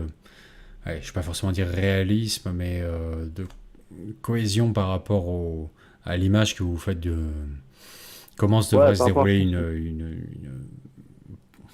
un match de Blood Bowl. Vous dites, ok, il faut que ça se passe, d'accord. Je vois, ouais. Il faut qu'il y ait quand même plus de possibilités de ce genre-là. Si on s'imagine les joueurs sur le terrain avec une balle dans la main, il y a plein de possibilités et c'est ce genre de petites règles qu'on va rajouter. Après, je sais qu'en termes d'équilibrage, c'est pas idéal parce que ça avantage les joueurs qui ont des facilités dans les passes, etc. Qui sont déjà, en général, les équipes d'elfes qui étaient assez OP dans les versions actuelles. Après, dans les feeds qu'il y a eu dernièrement de la nouvelle version qui va sortir là, dans quelques mois, dans les feeds qu'il y a eu, clairement, à ce niveau-là, vu qu'ils ont ils ont fait une différenciation en plus entre la JT pure et la passe. Ces équipes-là vont être un peu nerfs, un peu abaissées. Donc, on verra ce que ça donne. Mais Ouais. voilà. Et vous avez d'autres C'est pas le sujet. règles comme ça, maison récurrentes dans vos parties de Blood Bowl ou... Bah, en fait, je viens de penser à celle-là, mais si tu veux, est-ce qu'il y en a beaucoup d'autres? Parce qu'après, c'est des petits changements, mais c'est pas grand-chose. Je sais que sur les joueurs morts, vu qu'au départ, avec mon frère, on avait tendance à limiter le nombre de morts possibles, ou ce genre de choses. Aussi, à donner plus d'XP aux joueurs qui marquaient. Parce qu'en fait, c'est un jeu aussi qui fonctionne par XP, l'expérience que tu gagnes, en fait, qu'un joueur gagne au cours d'un match pour le match suivant. Elle va dépendre de plusieurs réussites.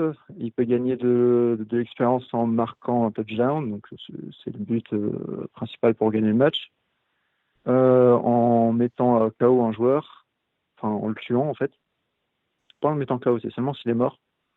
Donc ça, maintenant on le fait aussi s'il est KO, parce que finalement ça dépend seulement d'un petit jet de dés de l'adversaire, et en fonction de si sur un des 12 il fait 10 ou plus, son joueur est mort. Mais du coup c'est un facteur qui est très aléatoire. Donc ça, on avait tendance à donner de l'expérience aussi quand le joueur n'était pas forcément mort, et ce genre de choses, quoi. Mais voilà. Parce que tous des petits systèmes qu'on trouve un peu injustes ou trop déséquilibrés, et en même temps, quand on n'est pas des joueurs compétitifs, c'est vraiment par rapport aux équipes qu'on a entre nous, quoi, finalement. Ouais, il faut forcément faut le cadre adapté, faut que ça plaise en fait à tous les joueurs, hein, de se dire mais oui, clairement, Ouais, c'est ça. c'est C'est soit ça, je plus pousserai jamais tant réaliste, je plus sais qu'il y a marrant. il y a un magasin auquel je vais jouer régulièrement, là. Je proposerai jamais ça à un adversaire avec qui on serait pas concerté à l'avance ou quoi. Parce que vraiment, en termes d'équipe, ça peut changer beaucoup de choses. Ouais, je vois. Et bah sympa, merci Paul pour ce partage de petites règles maison là sur De Blood rien. Bowl. On te remercie bien, et on te remercie également de ton soutien du coup, puisque tu soutiens la chaîne. Donc un grand merci à De toi, rien. et en espérant Merci à vous. t'avoir à nouveau en audio pour un futur live. Ouais, merci. Passe une bonne soirée, à Puis, bientôt. Ouais. merci encore pour la live peinture que vous avez fait il y a un moment aussi pour le confinement. C'était assez motivant. Je sais qu'on vous le dit souvent, mais voilà. Ah oui, ouais, ça date, ouais. Quelque part, Ouais, on ouais. va recommencer ça en quelque sorte, mais une fois par mois avec un gros live, mais portant exclusivement sur dans le cadre de la campagne Venetian Sector, la faction Zélote, comme c'est une faction qu'on crée personnellement, on va axer le truc entièrement là-dessus, quoi. Voilà, Ouais, c'est j'hésite le presque à meilleur que mettre je un puisse écran t'offrir. par rapport aux autres. Mais... Ouais, c'est le meilleur substitut de Warhammer Quest qu'on sera en mesure de proposer dans les mois à venir. Ouais. Voilà. Bon, en tout cas, merci beaucoup à D'accord. toi, encore une fois. Et Ouais. passe une bonne fin de live. À très bientôt. Bah, bonne soirée pour live. Merci, ciao. Salut. À plus.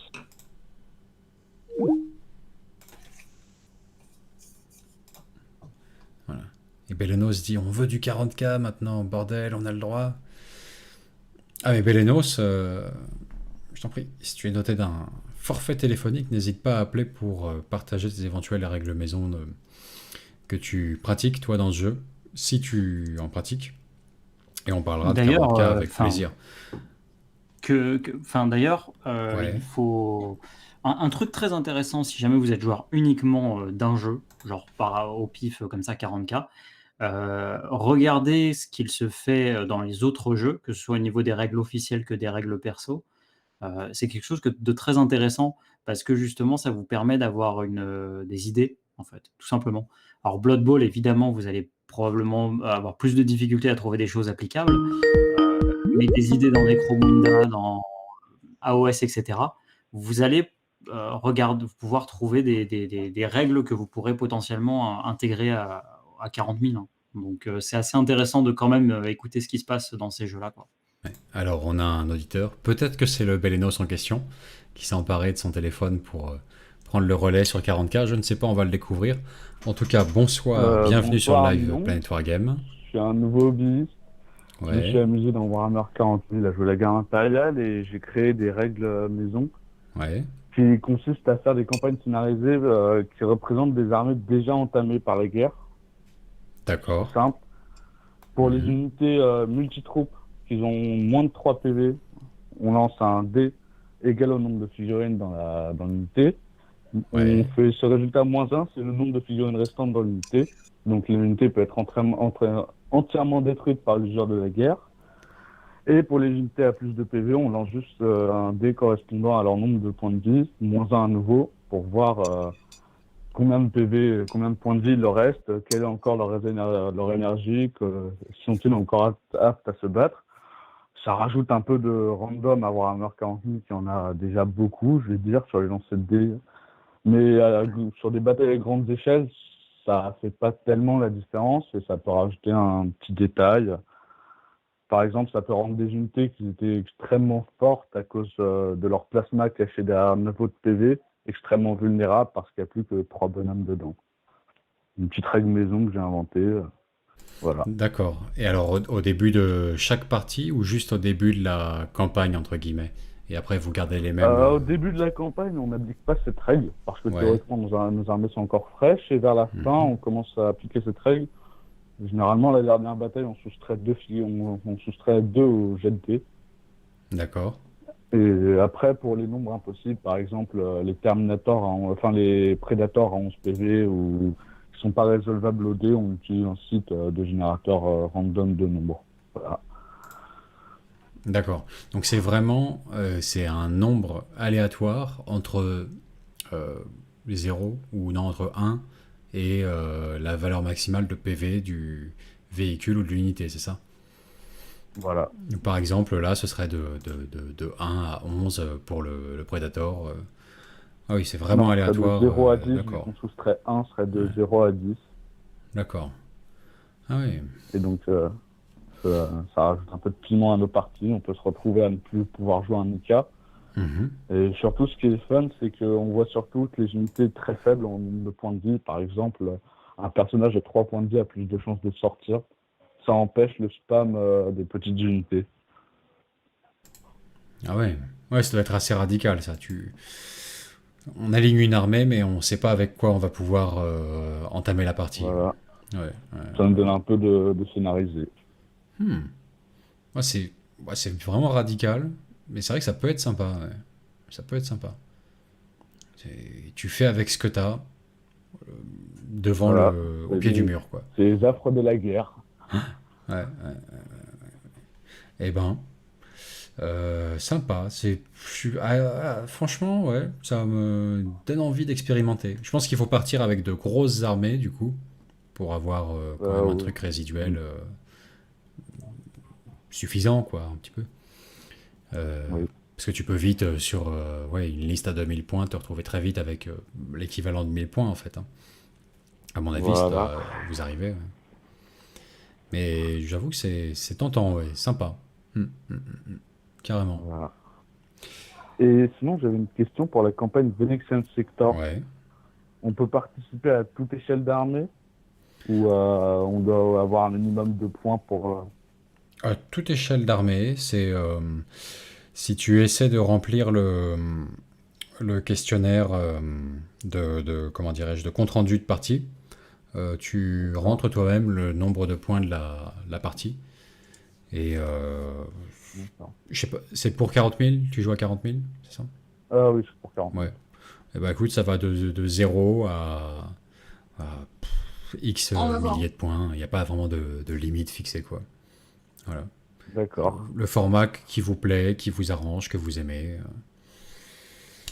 Voilà. D'accord. Nous, notre but, c'est vraiment Merci d'essayer de beaucoup proposer pour un les cadre. nombreuses vidéos que vous faites sur le ouais, sur le il fluff m'entend et pas. sur- On entend pas. Merci beaucoup pour toutes les vidéos. Ok.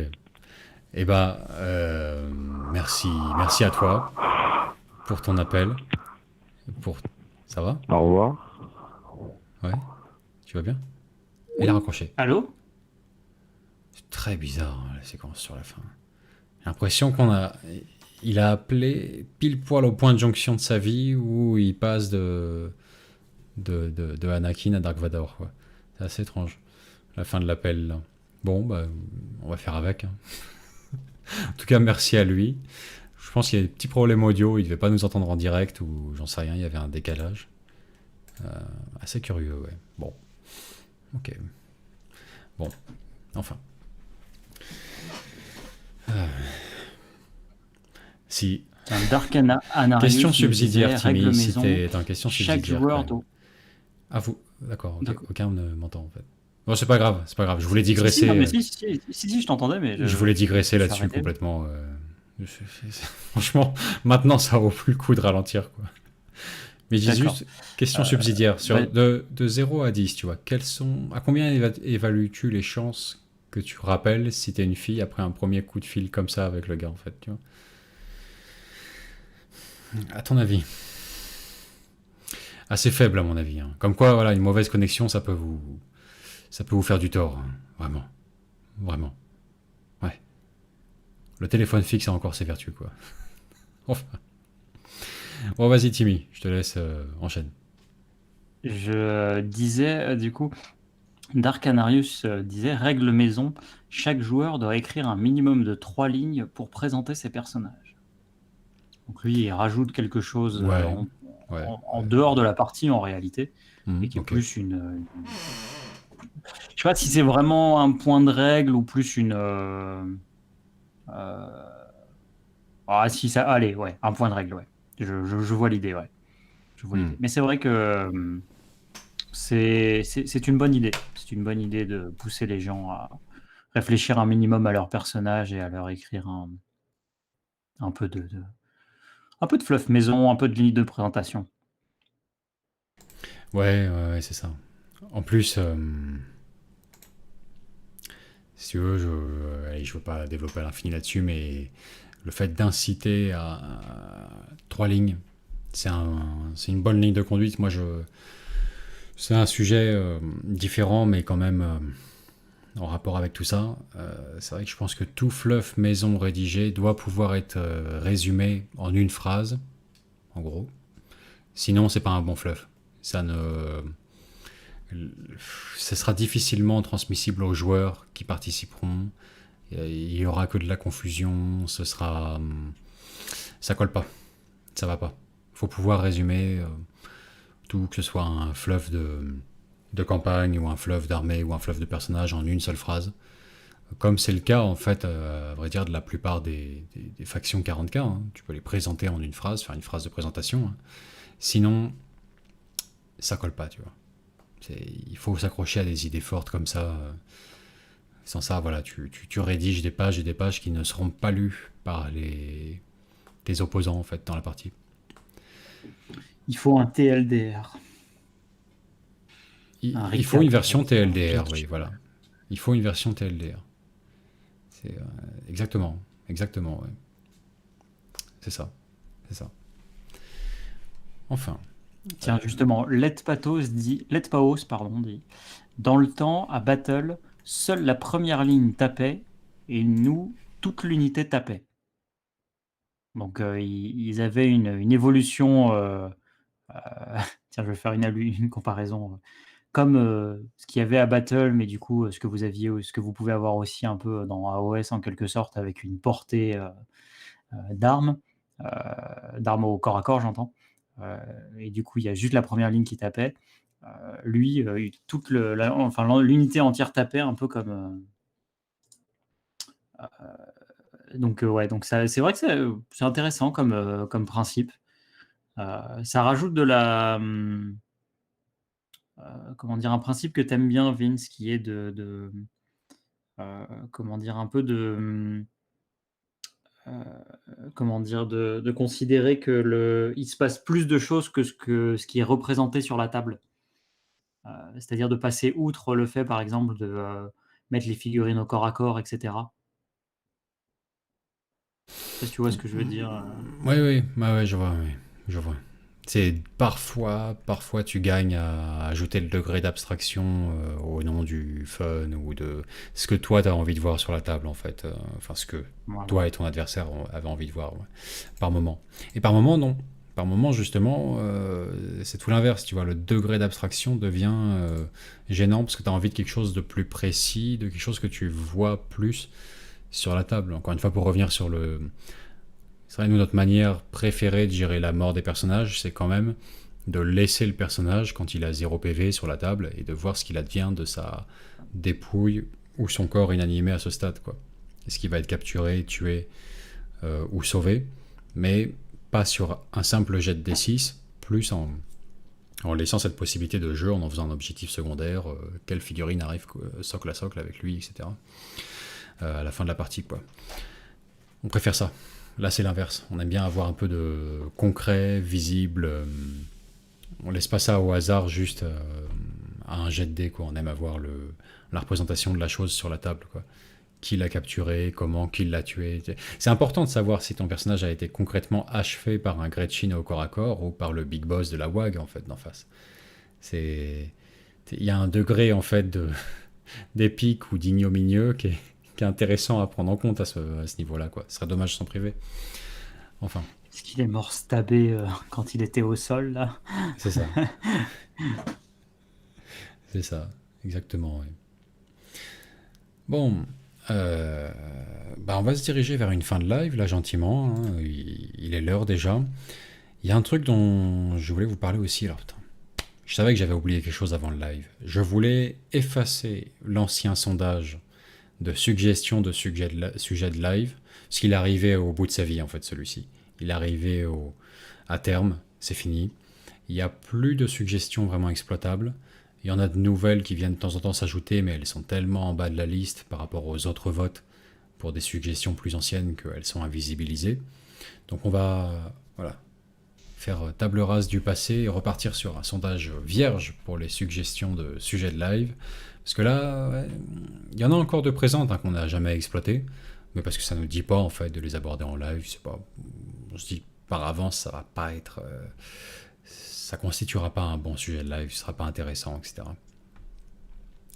Ou alors c'est des suggestions carrément inappropriées, de trucs qui sont pas du tout dans la ligne de la chaîne. Trop de trolls. Oui, c'est ça aussi. Les trolls ont pris le pouvoir officiellement. C'est vraiment une vraie caverne à trolls maintenant. Bien que certains soient tout à fait appréciés à leur juste valeur, hein, comme il se doit, hein, avec un bon petit sourire aux lèvres de temps en temps. Faut qu'on revienne à un sondage vierge de suggestions de sujets de live, constructif, intéressant, et si possible non stigmatisant pour des groupes entiers de population. Merci.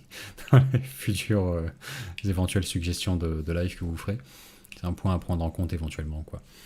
Voilà. Donc on va vous remettre ça à zéro, gentiment. On vous partage ça dans Insiders, dans notre groupe Facebook dans la semaine, pour que vous puissiez vous aussi recommencer, que vous soyez un nouvel arrivant ou un ancien, mais recommencer à poster vos suggestions de sujets de live que vous adoreriez voir abordés, et que les autres puissent voter pour vos idées ou pas, quoi. Voilà. Donc on va se faire ça. On va se faire ça parce que pour ce qui est de déterminer le sujet du prochain live ce soir, là ça se fera pas tout de suite. On sait qu'il n'y a plus rien à tirer à peu près de l'ancien sondage. Nous là comme ça à blanc, le seul truc qui me vient en tête, j'ai juste vraiment envie qu'on se fasse ce live avec Evie. On va voir si on le fait dans 2 semaines ou si on le remet à plus tard, suivant les disponibilités. Hein. Et puis à défaut, on lira assidûment vos suggestions de sujets de live dans le sondage qu'on postera sur Planet Wargame Insiders dans la semaine, quoi. On revient vers vous très bientôt pour ça. Voilà. Bon. Vous pouvez aussi tenter votre chance en commentaire s'il y a un sujet qui vous interpelle, que vous avez envie de voir abordé. De toute manière, voilà, on va très bientôt, dès septembre, on vous met ça en place. Alors septembre, ça va commencer à être... Vous allez voir le premier rapport de bataille global compilant toutes les parties jouées par les joueurs dans la campagne Venetian Sector jusqu'à présent. Premier live de projet modélisme Zélote, hein, avec tous ceux qui voudront y participer, etc., etc. Bon. Il va y avoir plein de nouveautés sympas en septembre. Nouveau format de live, nouveau format de vidéo, etc., etc. Bien. Et bien sur ce, est-ce que tu vois un petit truc à ajouter, Timmy, pour conclure en beauté? Hmm, Petite phrase du chat qui te Non, plaît ou un petit... non, rien de particulier. Euh, Si, un truc qui n'a rien à voir, que j'ai découvert. Euh, C'était quand? C'était la semaine dernière ou cette semaine. Games Workshop ne vend plus de sable? Putain, c'est fou ça quand même. Moi, ça m'emmerde dans mon hobby, parce que je l'utilisais et j'en ai plus, j'ai terminé. Je suis en train de resocler 70 figurines là, et voilà. J'ai plus de sable maintenant. Donc voilà. Je propose de terminer là-dessus. Tu donnes vraiment le bâton pour te faire battre. Là, dans le chat, ils auront pas le temps. Si on clôt le live maintenant, genre salut la bise, au revoir, ils auront pas le temps de réagir, Justement, tu vois. Si tu laisses ça... c'est pour les réveiller juste avant le. Ah, pour bien les faire Les bouillir. gars, ils juste étaient un peu entrés, ils commençaient un peu à poser les mains sur le bide et tout. Et, ça va partir, tu vois, c'est deuxième pas mal, mi-temps ouais. du match, tu vois. Et genre, ils ont entendu le commentaire, et bah non, c'est la pub, deuxième partie de soirée, tu vois. Je vois. C'est pas con de ta part. Tu maintiens l'audience un petit peu en suspens comme ça, c'est pas idiot. Et tu laisses ceux qui regarderont en rediffusion le soin de s'étriper sur cette question-là. Euh, Comment se procurer du sable à moins de 7 euros les 100 grammes quand on est parisien et que Games Workshop n'en vend plus? Je crois qu'on tient le sujet du live dans 2 semaines, hein. Ouais, on va se faire ça. Désolé, Evie, on peut pas te recevoir. Faut qu'on cause sable Un sujet important. pour tous ceux qui n'habitent pas proche du littoral. Ouais.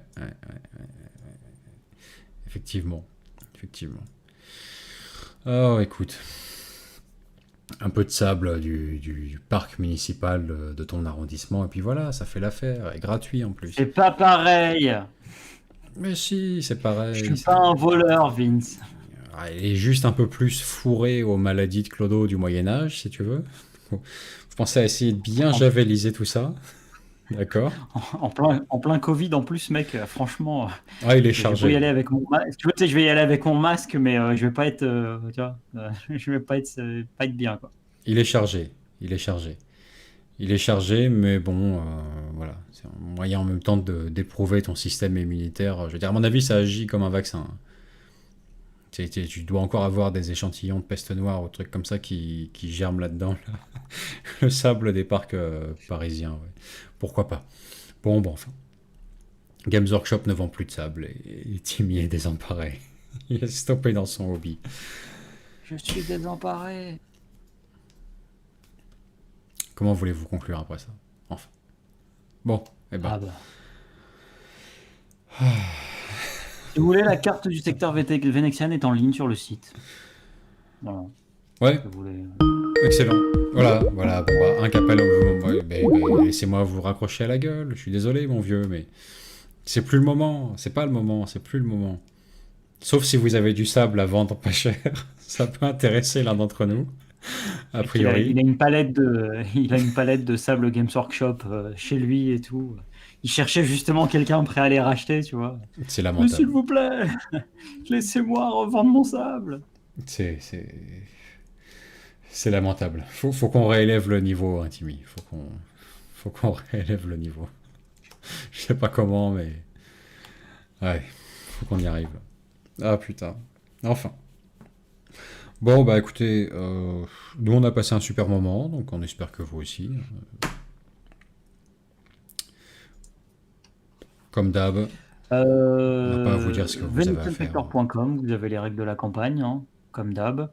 Ouais. Si vous voulez nous soutenir aussi via Tipeee pour rejoindre le chapitre, plus de figurines ne seront proposées à partir du mois de septembre. Donc profitez-en maintenant si celles qui sont là vous intéressent. Et puis toujours les avantages aussi qui sont liés avec les 20% sur les figurines de qui commence, etc. En achetant figurines sur Internet sur le site qui commence. un site français, et voilà. Ouais, carrément. Voilà, faites des économies en donnant, putain. Magique. Enfin, merci à LXO, Hugo et Guillaume qui sont nos donateurs de la soirée, je crois. J'en ai pas aperçu d'autres, j'espère qu'on n'a pas mangé de dons sans les mentionner. Merci à eux, merci à tous, merci à ceux qui nous soutiennent ou simplement regardent nos vidéos de temps en temps. C'est déjà nous faire un grand honneur. Bon, portez-vous bien, passez une excellente quinzaine de jours d'ici le prochain live. Bonne peinture, bon jeu et à très bientôt. À plus tout le monde.